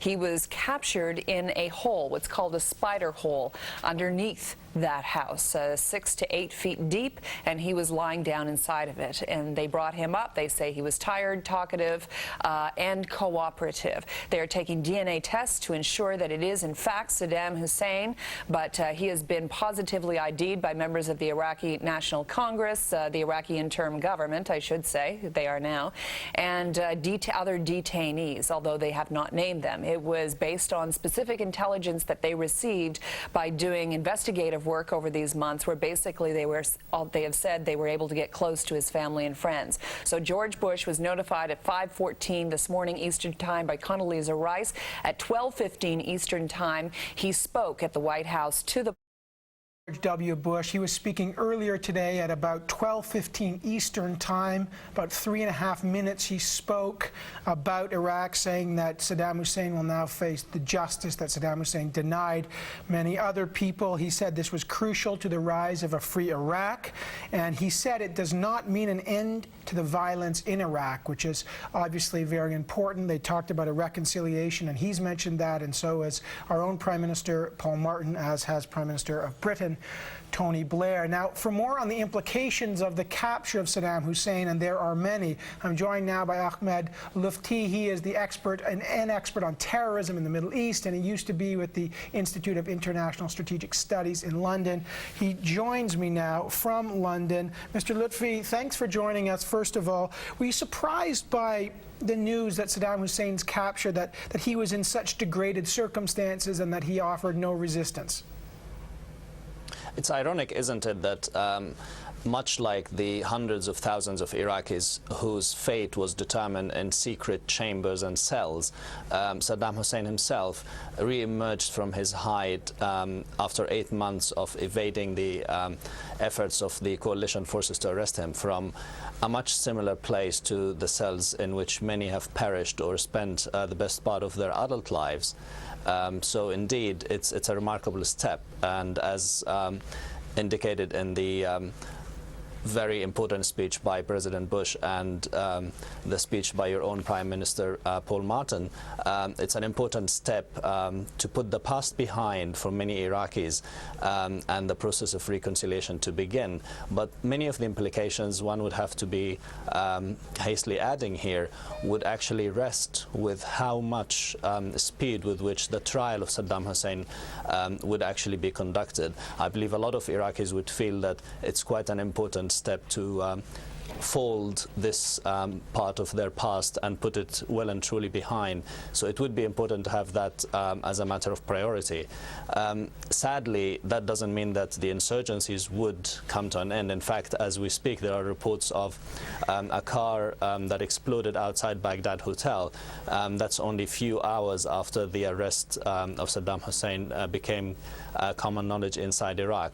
It's too early to say whether that was a pure coincidence and it was no more than an accident, but there will be those who would feel that to make a point that they were not doing the work they were doing to carry out these insurgencies, not in the name of Saddam Hussein, but in the name of their own beliefs in the so-called Arab nationalism, which is focused on resisting any form of foreign intervention in Iraq. So I think there may be a short and temporary rise in insurgencies, which would be then followed by a drop in the number of attacks that could be in the next few months, but it would be quite important to make sure that the past is being put behind if we would like to see that happen. We should point out that the attack that you mentioned, and we had just talked to Michael McAuliffe, the CBC radio reporter in Baghdad, it's unconfirmed whether this was any kind of attack or whether it was an accident. Apparently it took place a few blocks from the Palestine Hotel, so we still need confirmation on exactly what that explosion was. President Bush, though, Mr. Lutfi, talked about the Ba'athist holdouts who are largely responsible for the violence. Give us a sense of who you think is largely responsible for the violence that has been going on in Iraq, and whether Saddam Hussein's capture will have any impact on that. Well, to put that into context, one has to remember a couple of important factors, including that Iraq has not much by way of border security control, and the personnel on the ground, including those who are being trained by the coalition forces, are not available to make sure that all the borders of such a vast country as Iraq are protected. So there is an element of infiltration, by all means, from roaming jihadists who consider Iraq to be the proper place to go and conduct jihad based on their understanding of it being part of the world of war, where Muslims are not being treated as they should and they're not being governed by an Islamic government, and all the rest of the theories that back their actions. But having said that, there are also those who actually are beneficiaries or mercenaries. One has to remember that whoever carries attacks in such a big country as Iraq cannot just show up and blow cars or shoot down individuals. They need safe houses, they need storage, they need vehicles, they need logistics, they need money, and without the help of some people inside Iraq, they couldn't possibly achieve any much success in carrying out such attacks. Some of the groups would definitely be those who subscribe to the ideologies of Arab nationalism and some of the Ba'ath old ideologies. In fact, some would also make a point by making sure that there are more insurgencies and more attacks in the days and weeks to come, only to demonstrate that they were not doing it in the name of Saddam Hussein. Saddam himself had fallen out with a lot of the people who truly subscribe to the old ideologies and ideas of the Ba'ath party as outlined by its founder, Michel Aflaq. So it's a mixed bag, and one couldn't possibly put the responsibility down to one group or another. The difficulty here is that much of what happens is because Iraq continues to be largely lawless, and until there's law and order on the ground, and until people can trust the system, until they can see that there's a police force that works, a law system, and a judicial structure that actually can be relied upon, will we see an end to the huge chaos that people still have to grapple with on a daily basis. Which speaks to your earlier point of getting on with a speedy trial. Part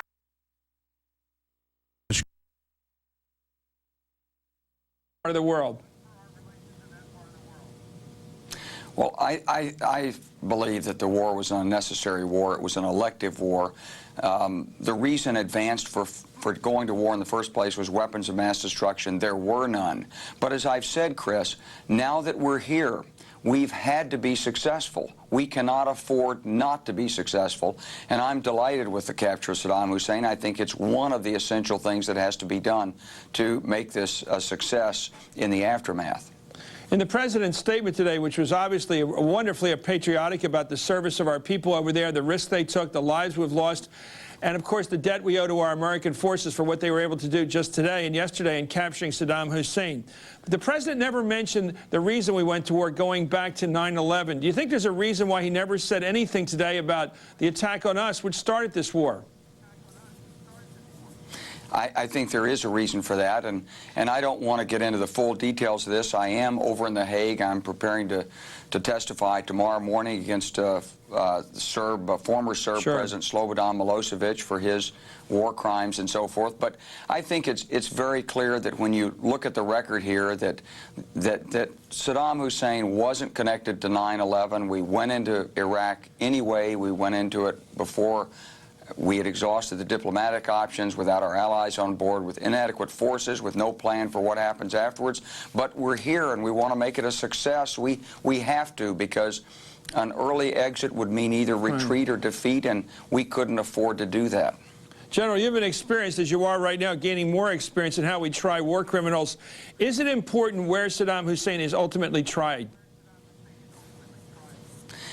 I think that's an issue that will be worked, Chris, and regardless, obviously there's going to be a lot of rage against Saddam Hussein among some members of some of the Iraqi people. Also, he's violated international law, and I think that it's going to take consultation between the United States and our allies and the Iraqi leaders to determine this. But what is important, the most important thing, is that this court, wherever it is, whatever the venue is, it be open and that it have the full, highest standards of international justice applied. Would you object if the President of the United States decided through due process that Saddam Hussein should be turned over to The Hague and to the international courts, which do not have the option of capital punishment? Well, I think that's one of the issues that is going to have to be addressed here. And right now I wouldn't object, but I would also note that there's, as far as I can determine right now, there's no automatic access to The Hague. There's no venue. This has to all go through the United Nations if it's going to be created. So this is one of the issues that needs to be looked at. Do you think we can get any serious intelligence from the fallen dictator? For example, do you think using lie detectors or whatever else methods we could use of interrogation that we could find out for sure that he had no role, or if he had any role with regard to 9/11, if he had a weapons of mass destruction program that truly threatened our country? Do you think we can get that truth from him through various means? I'd be surprised if you can ever be certain that what he's saying is the truth. But, Chris, I do feel this, that it's very important he was taken alive, not only because it will serve the interests of justice, but also because it may provide information that will save American lives and help the Iraqi people move on with rebuilding their government and political structure in the region. And I think we should be seeking information from Saddam Hussein. I assume that we already are. And maybe there will be ways that we can validate whether that information is correct or not. Do you think he can help us find the real bad guy, Osama bin Laden? I'd be very surprised if he could help in that. I don't think he's had much contact with Osama bin Laden in any event, and I think he's probably had none since the government fell. I think the only terrorists that are in Iraq are those that have been sent in to try to hunt down the American soldiers that are in there. But I think that Saddam Hussein may have other information that's useful, and he may also be able to turn off the Ba'athist resistance. And I would hope our commanders and the people on the ground there that are dealing with Saddam will ask him to do that. Thank you very much, General Wesley Clark. It's an honor to have you this very important Sunday in American history. Back to here and all the successes we have achieved since our deployment in March. With that, I'd like to just first refer you over here to the left, where we have a couple diagrams. First showing you where Adwar is and about where he was captured, approximately 15 kilometers southeast of Tikrit. The second photo on the left shows you the area where there were two farmhouses, a farmer's field. There was then a sheep's place where they had sheep stored, and then you see the hut in the middle where Saddam Hussein was hiding. It was very close to the Tigris River. We also found several boats on the other side of those tree lines right along the river. As you move over further to your right, you'll see that the place where he was living at was basically two very small rooms in an adobe hut. One was a bedroom that was cluttered with clothes, some new T-shirts, socks, etc. that were in there, and some sandals. On the right was a very rudimentary kitchen that did have running water and a few other things. As you move, and you can see where the hole was where he was found hiding. As you again move over to the right, you'll see on the top there, although it is not exactly how it was very smooth at the time, where that was covered with dirt. There was an insert that was made of styrofoam, so it was very light to pick up out of the hole, and on top of that was a rug.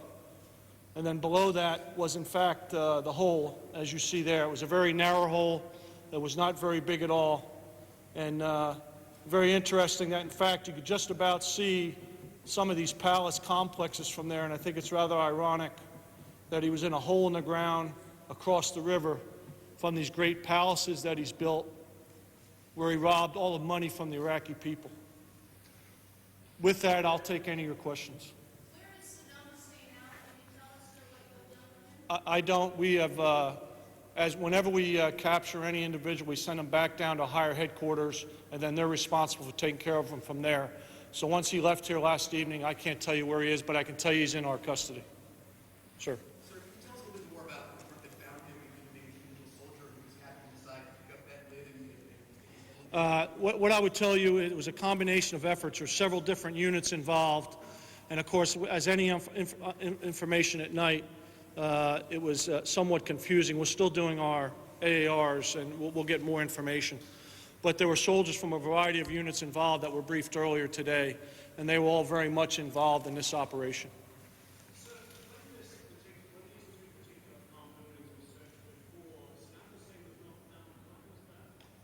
You're talking about that evening? Well, he might not have been there. We have been to this area before. We have been down this road before. That doesn't mean he's been there the whole time. My guess would be he has probably 20 to 30 of these all around the country that he moved around. I've said from the beginning I believe he moves every 3 to 4 hours and very short notice, and I believe he moved probably to several locations such as this. I'm assuming we'll find out once we get more information from him. Yes, sir. Yeah. Let me just, it's a long process, and this is not just something that happened overnight, and there was a lot of people involved in it. From the time we've gotten here, we've started to collect intelligence on a lot of high-value targets, to include Saddam Hussein. What we realized early on in the summer is that we believe the people we had to get to were the mid-level individuals, his bodyguards, and other people that we knew were closely associated with him. In addition, we knew it was always family and tribal ties. And so we tried to work through family and tribal ties that might have been close to Saddam Hussein. So there's a lot of people that were involved in this. As we continued to conduct raids and capture people, we got more and more information on the families that were somewhat close to Saddam Hussein. Over the last 10 days or so, we brought in about 5 to 10 members of these families who then were able to give us even more information. And finally, we got the ultimate information from one of these individuals. I will leave that question to someone higher than me. Sir.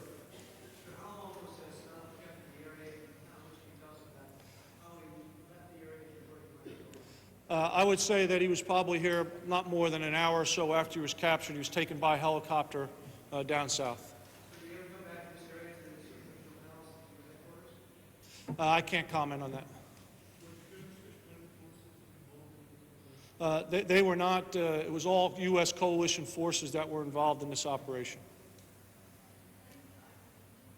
There were no, it was all U.S. forces involved. I say it was all U.S. forces involved in this operation. There were special operating forces involved in the operation. I was not there, so I can't answer that question.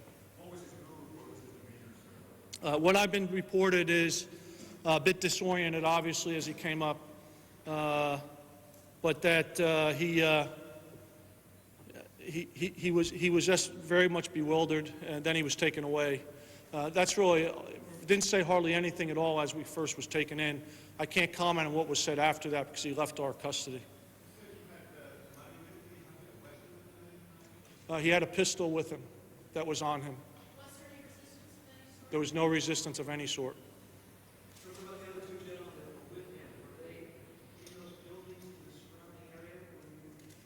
As we approached, they started running, and as we cordoned off, they were picked up, and they're currently in our custody. Sir? We don't know. Again, I would say probably not very long, based on the fact that there was still, this is me talking now, nothing official. Based on the fact that he had new clothes still in wrappers and stuff, it makes me think that he was probably there a short period of time, but I couldn't tell you how long. Sure.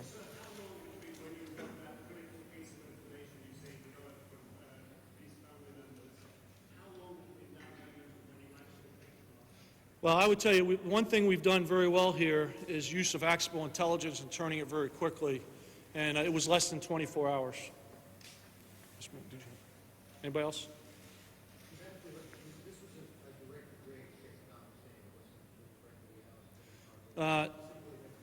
It was. Colonel Hickey, who I wish was here, I should have brought him in here. He came and laid it out for me yesterday afternoon and gave me a quick brief of what he thought was going to happen, just as a, and then he said it was going after what we thought was an HVT and potentially HVT number 1. We thought it was Saddam.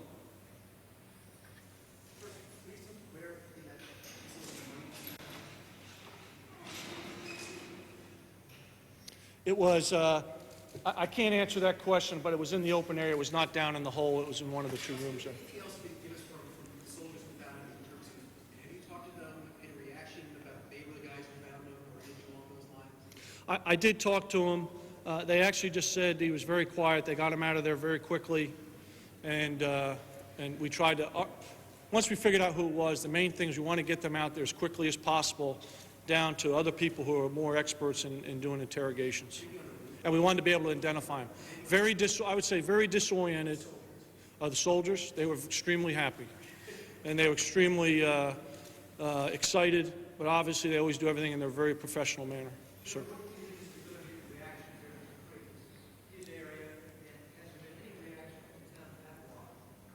There has not been any, everything has been very quiet.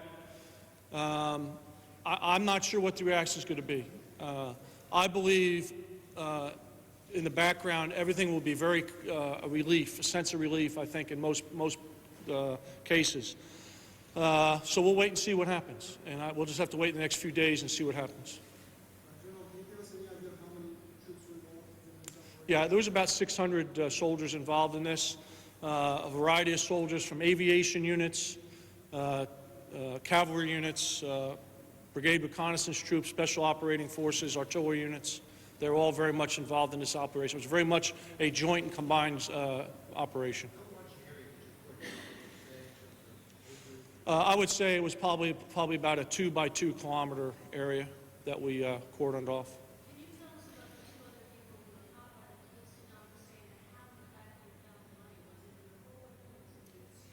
Yeah, no, it was in that container just as we found it, and it was in the open part on the top there. sitting in one of the rooms. The people with him, again, they're still being interrogated, and I can't tell you anything more but that.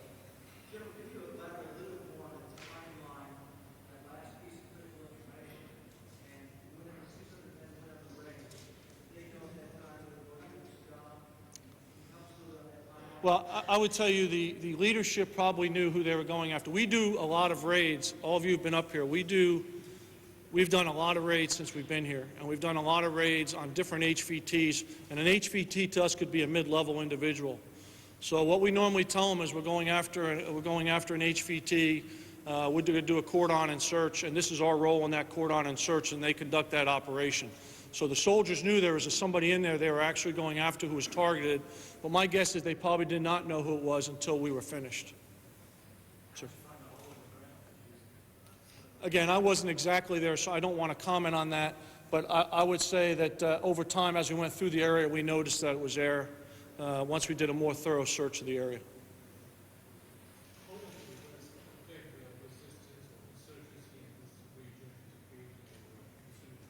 What do you think the effect will be? It's hard to tell. I do believe that it will have an overall effect. First, again, there'll be a relief. I think there was always a factor that he might return, and now that he's in coalition custody, there's no doubt that he will never return to power in this country. And I think that will make a difference overall. I'm not sure what the immediate reaction will be. We'll have to wait and see. What I do believe is they now, I think, can now look forward to building their new Iraq and getting on with business and getting on with turning this back over to the Iraqi people, building their infrastructure, and doing the type of things that we can do in order to let the people take over and move forward as a country.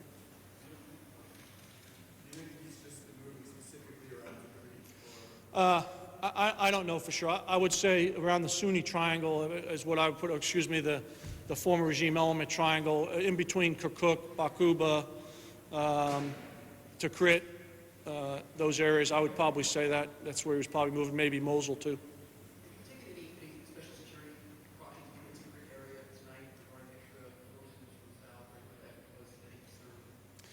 We have plenty of forces here to handle anything that we might have, and we have not done anything special.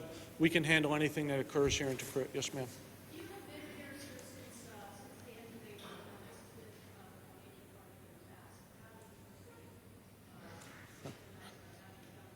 Well, I think there's a couple things. First, we have been here since April, as you know, and it's one of the tasks we've had. Obviously, we think it's very important that we've captured Saddam Hussein, and there's some satisfaction in that. However, I will tell you that there's still a lot of work that we have to do, and we're still focused on our tasks of defeating any regime elements that might be remaining who want to conduct attacks against coalition forces, and more importantly, try to stop most Iraqis from moving forward. And so the most important thing is we continue to move forward, we continue to help the Iraqis take charge of their country, and we continue to help build the infrastructure so they can take charge of their country. Sure.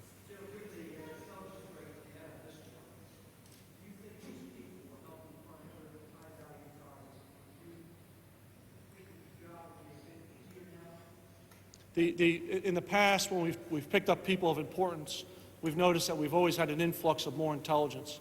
So I'm hoping that's what will occur here and help us capture the other individuals that are involved in this, that will help starting this insurgency that we have. Sure.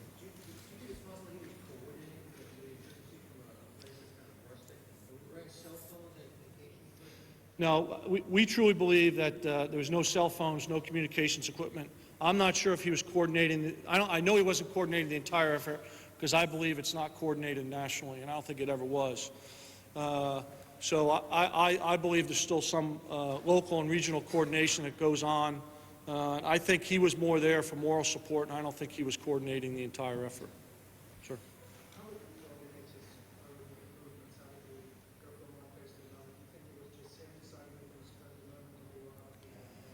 I don't know for sure. I can obviously I have my opinion. My opinion is, as it's been in the past, I think he relies on family, he relies on tribal ties, and he used that to move around the country, and he had a very few people that were very close to him that assisted him in doing those movements.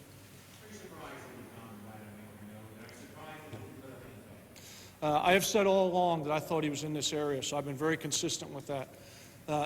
If you see where we found him, he could have been hiding in 100 different places, 1,000 different places like this all around Iraq. And it just takes finding the right person who will give you a good idea where he might be. And that's what happened today, last night. First, I think the pressure had become so tight on him, he knew he couldn't travel in large entourages, so he didn't really have any men with him. It was him and just a couple other people with him, so he didn't really have much of a security force. And whenever you go in with overwhelming force, he knew, and he was in the bottom of a hole, so there's no way he could fight back, so he was just caught like a rat. They had probably AK-47s. Sure.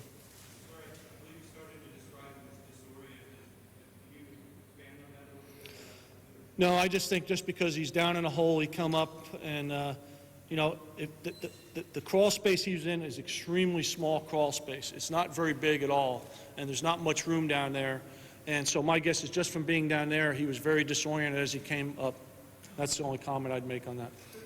This crawl space, that's just somewhere he would have gone in when he was aware he was going to go. I think probably whenever any coalition forces were in the area, he'd probably go down this crawl space. If you see that gray pipe there, that was actually an air ventilation pipe that went down into the hole and that would put some air into the hole. So I think any time there were coalition forces nearby, he probably went down in that hole. That would be my guess. Sure.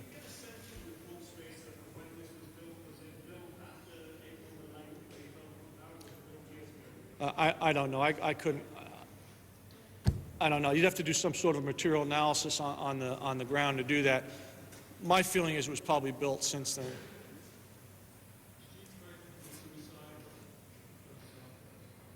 Not as far as I know.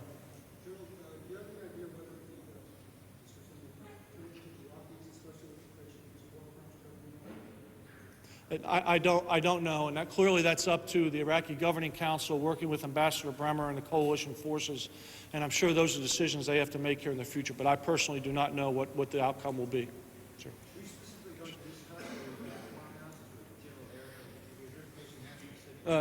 It was very specific to look at these three structures here, and we went in to look at those three structures, and there was one other target that we went and looked at also.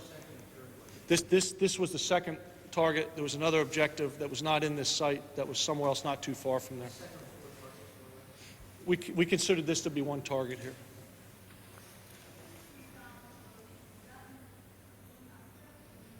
There was a room to the left there in this drawing over here.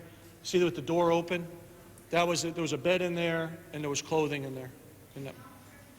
It's not downstairs. I mean, that is it's just a hole in the ground. To say it's just a hole with dirt, it is just something to get one person down there to hide in. That's all that's in there. The kitchen is to the right.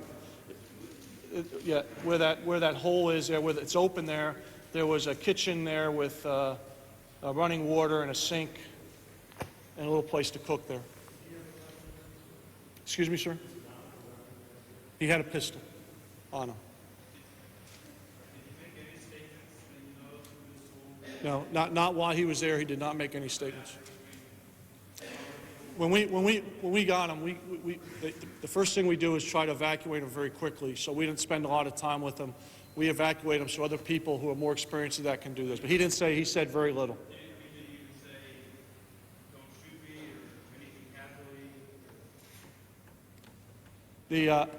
No, I don't want to talk to the second and third hand, so that's why I don't want to say it, because it wouldn't be right if I said anything. Ladies and gentlemen, we have time for 2 more questions. There was a bed in the left side here, inside the enclosed portion where the door's open. There was a bed in there. There was one chair, a bed, and lots of clothes strewn all over the place. Sir?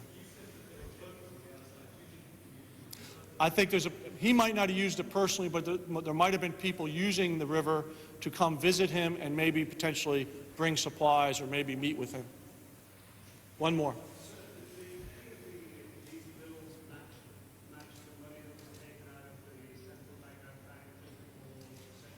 We haven't been able to do that analysis yet. We will, in fact, send these bills back here very shortly, and they will do that analysis. Last one, yes, ma'am. They were in with him, and then we saw them as we were coming in, run, and then they were picked up. No, they were on the top part of the house. That's all I have. Thank you. Thank you very much.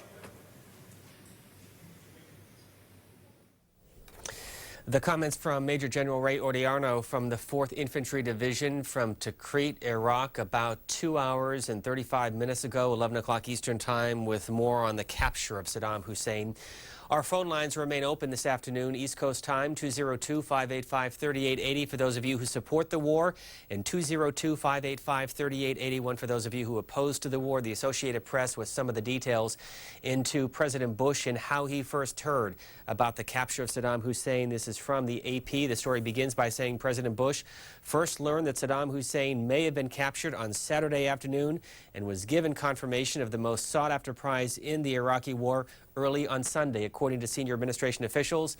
Defense Secretary Rumsfeld called the president, who was spending part of the weekend at Camp David, around midday Saturday to deliver the news of the raid's possible success.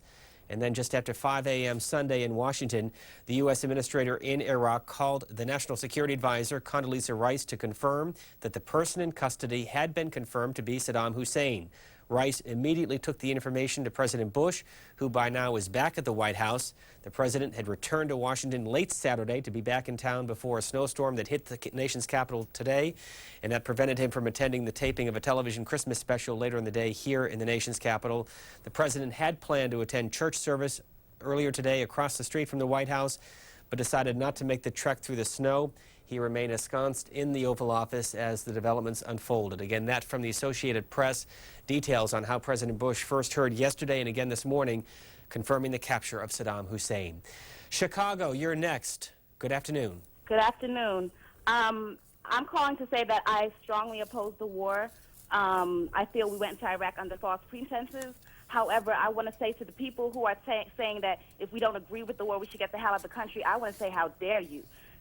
First of all, if everyone agreed with all of our leaders, we would be living just as the Iraqis did under Saddam, in a dictatorship. America was built on freedom and having the freedom to freely oppose the war. Our Constitution was written by American leaders who gave us that right. The soldiers in the American Revolution died for that right, for us to have the freedom of choice, the freedom to disagree. And if we didn't have the freedom to disagree, then this would not be America.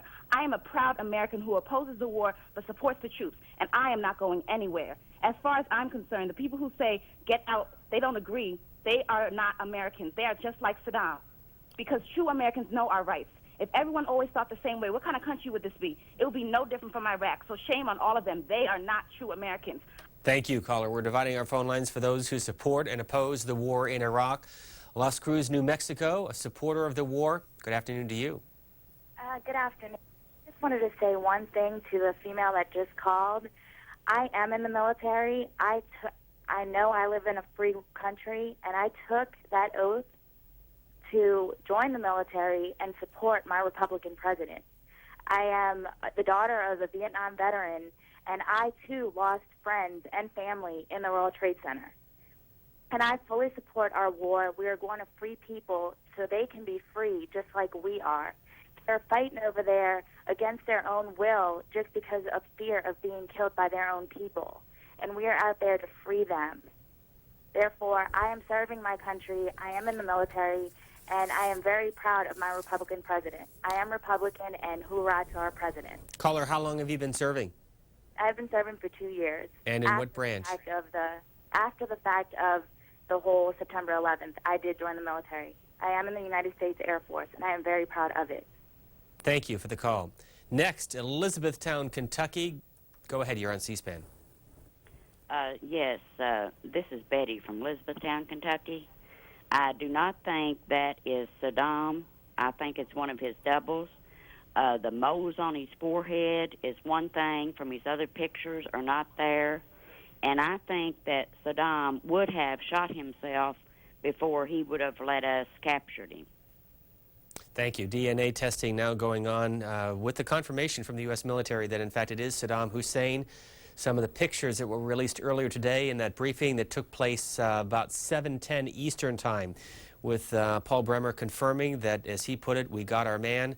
Next is a call from Spokane, Washington. Good afternoon. Good afternoon, and thank you for taking my call. I'd just like to express my deepest gratitude and thanks to our President George W. Bush, all the members of Congress that have supported the war against terrorism, not only in Afghanistan but also in Iraq. And I also especially like to give a deep message of thanks to all the men and women in our armed forces that have made the biggest sacrifice to fight this war on terrorism, and especially their families that support them. I really appreciate every day being able to say that I'm an American, and being born in this country and having the opportunity to live in a free country is the greatest gift that any people on this planet could ever hope to have. Thank you, caller. Robin Pomeroy writes for Reuters from Tikrit. Grubby and bearded, apparently exhausted and resigned to his fate, the fugitive dictator was dug out by troops from a narrow hiding hole during a raid on a farm late Saturday. The U.S. commander in Iraq telling a news conference on Sunday, "Ladies and gentlemen, we got him." A beaming U.S. Administrator Paul Bremer said in his first pithy comments, "The tyrant is a prisoner." Amid scenes of undisguised jubilation at U.S. headquarters in Baghdad, Lieutenant General Ricardo Sanchez played a video of the 66-year-old ousted leader in heavy black and gray beard undergoing a medical examination that appeared to include the taking of a saliva swab for DNA testing. Sanchez also showing a still photograph, apparently taken later, of a shaven Saddam Hussein. And those are the pictures that we've been showing you during the course of the morning and here into the afternoon. Next call comes to us from Michigan. Go ahead, please. Yes, I'm opposed to the war. I'm opposed to taking innocent people's lives. I'm also opposed to having a fake president who controls the media and tries to get the world to believe that we captured Saddam Hussein. It's not Saddam Hussein. And if we can hoodwink the media, keep his children out of the media, and make us believe all this nonsense, if we could just capture George Bush and vote for Dean. Thank you. Erie, Pennsylvania, good afternoon. Good afternoon. Your reaction to the capture of Saddam Hussein? I think that it's a wonderful thing. I believe that it is the best for the Iraqi people, and that they will support all the efforts that are being made to bring them into this century and to make their lives better. I support President Bush. I thank him for his courage, and I'm grateful that they finally were able to capture this monster. Norcross, Georgia, you're next. Your reaction to today's developments. Yeah, this is a wonderful, wonderful thing. We definitely oppose the war, but it's a Merry, Merry, Merry Christmas for America and for Iraq, for the whole world, with the capture of Saddam. That's it. Thank you. Thank you. Next call comes to us from Maryland. Good afternoon. Hi, I just wanted to thank President Bush for his courage, all of our men and women out there serving. I support the war. They brought everything into they brought it into New York. They brought it all around. They terrorized us, and they brought it to us. And I want to thank everyone for their courage, for fighting for our country to make sure that we stay safe, and the poor people over there will have a safer and hopefully happier and healthier lifestyle. And if you've been hearing from the course of the morning for the statements by military officials, including Lieutenant General Ricardo Sanchez, who said that Saddam was captured without resistance, there were no injuries, and in fact, not a single shot was fired in his capture today. His capture yesterday, actually, that took place at about 8:35 Baghdad time last evening. Next call is from Raleigh, North Carolina. Good afternoon. You're on C-SPAN. Yes, I would like to congratulate President Bush on capture of Saddam, if that indeed is fact that it is Saddam. But, you know, I want to know, where do we go from here to focus on Osama bin Laden and, you know, as far as, you know, bringing some type of settlement in, you know, Iraq. Also, you know, I haven't still hear too much or a fact that we indeed have obtained those weapons of mass destruction. So I just want to know, you know, besides this capture, what should take place next, or what do you suggest? What do you think should take place next, caller? How would you answer your own question? Well, I think that it should be indeed proven that there were weapons of mass destruction. I also think that we should refocus on Osama bin Laden, indeed, because he's one of the ultimate causes of this war on terror. Thank you for the call. Next is Long Island, New York. Your reaction to what's happened yesterday and earlier today in Tikrit. Well, I'm pleased and amazed that we actually caught him. However, my position is that I do oppose war at this time until we do verify the weapons of mass destruction.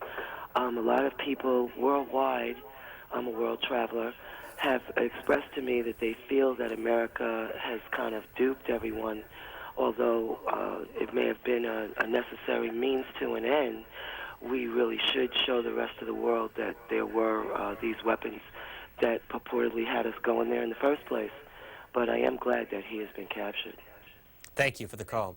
This is one of the photographs from the Associated Press on the celebration that took place earlier today in Dearborn, Michigan.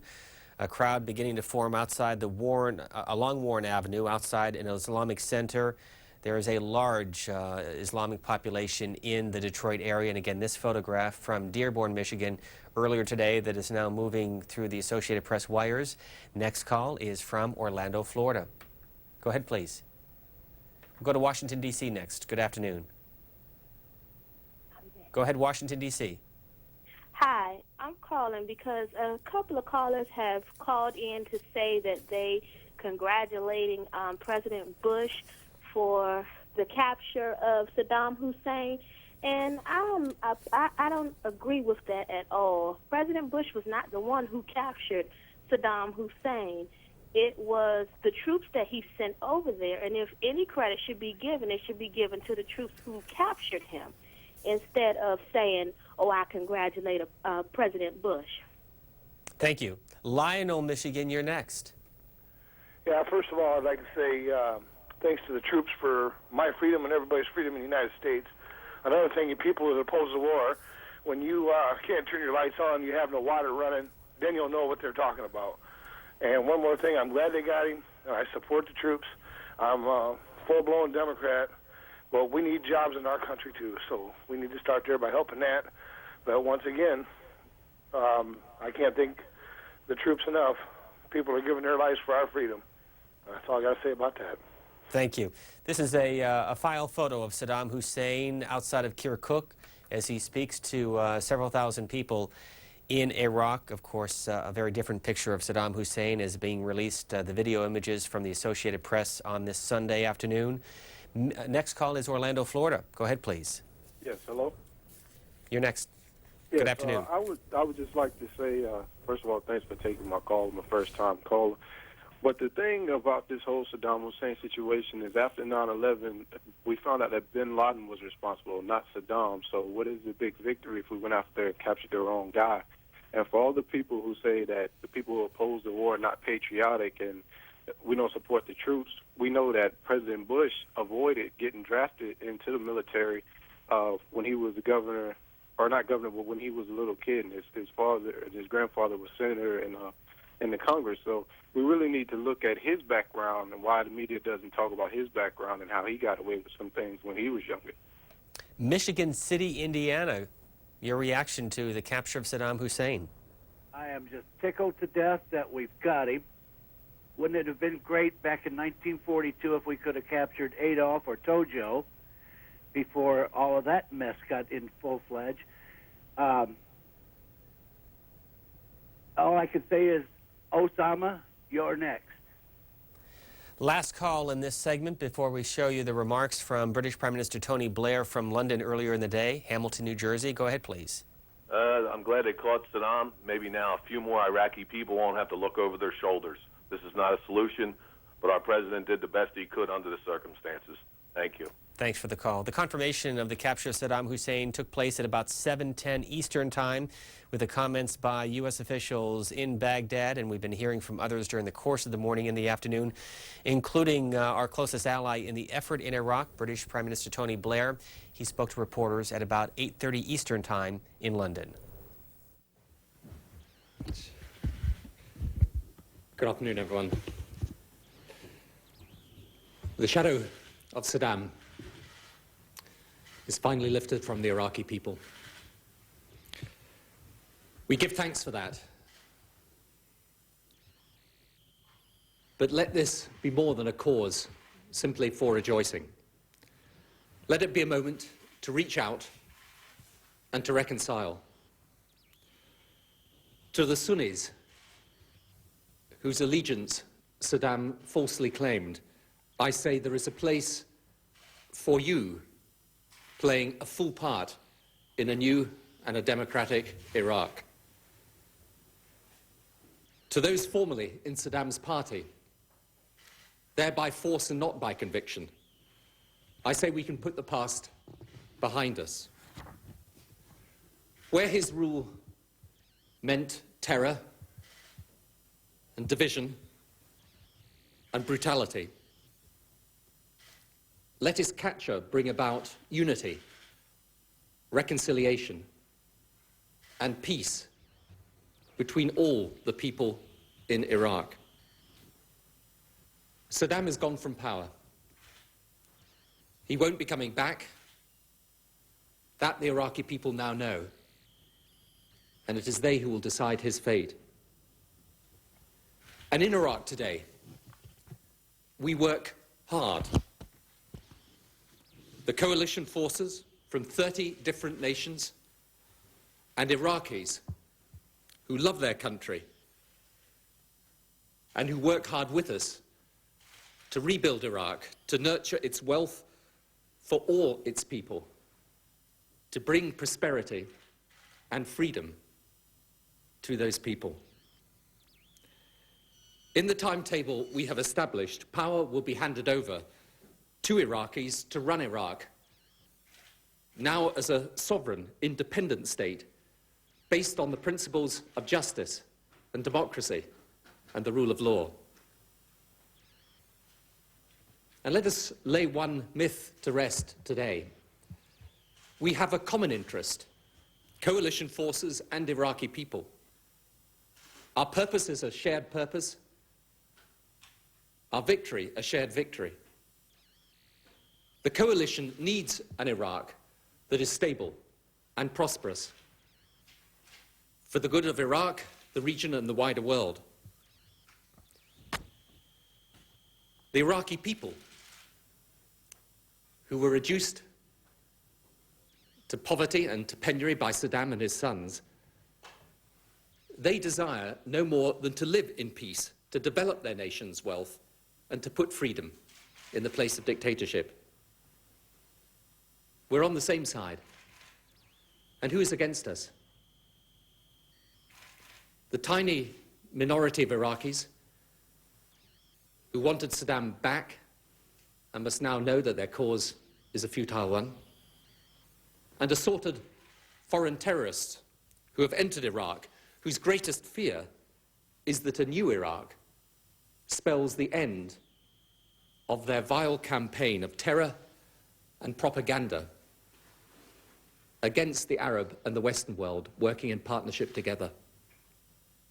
The rebirth of Iraq is the death of their attempt to sell the lie that we are fighting Muslims. Muslims were Saddam's victims. Muslims today in Iraq, the beneficiaries of his demise. Let's remember all those Iraqis that died under Saddam. The remains of 400,000 human beings already found in mass graves. So this is a time for celebration, but it's also a time to look forward, to unify and to reconcile. Our thanks go to the coalition forces and the intelligence services who brought about Saddam's capture. Once again, they have proved their professionalism, their courage, and their commitment. But let us give thanks too to those brave Iraqis who have helped in his capture, who in the new Iraqi administration, police, and defense forces risk their lives daily for the good of their people.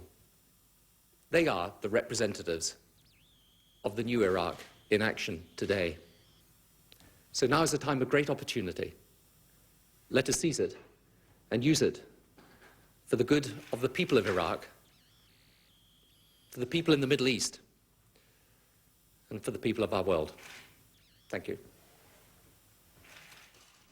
The comments of British Prime Minister Tony Blair from his residence in London at 10 Downing Street, and the photographs of Saddam Hussein released by the Defense Department. About a minute or so with your phone calls at the top of the hour. We'll take you to BBC World for their perspective on the events of the last 12 to 14 hours. Houston, Texas, brief comment, reaction to what's taken place. Okay, not only do I support the troops, but I support the president for making this tough and difficult decision, and for the person who called in saying that it wasn't George Bush who captured Saddam Hussein. If he didn't say go, the troops would not have gone. And, I mean, that's it. Thank you. Thank you. Los Angeles, go ahead with your comment. Yeah, good morning. Yeah, I just wanted to say congratulations to the U.S. troops. Me being an ex-veteran of the First Persian Gulf War, it's important to me to see that that our troops are being supported. However, I do oppose the war. I think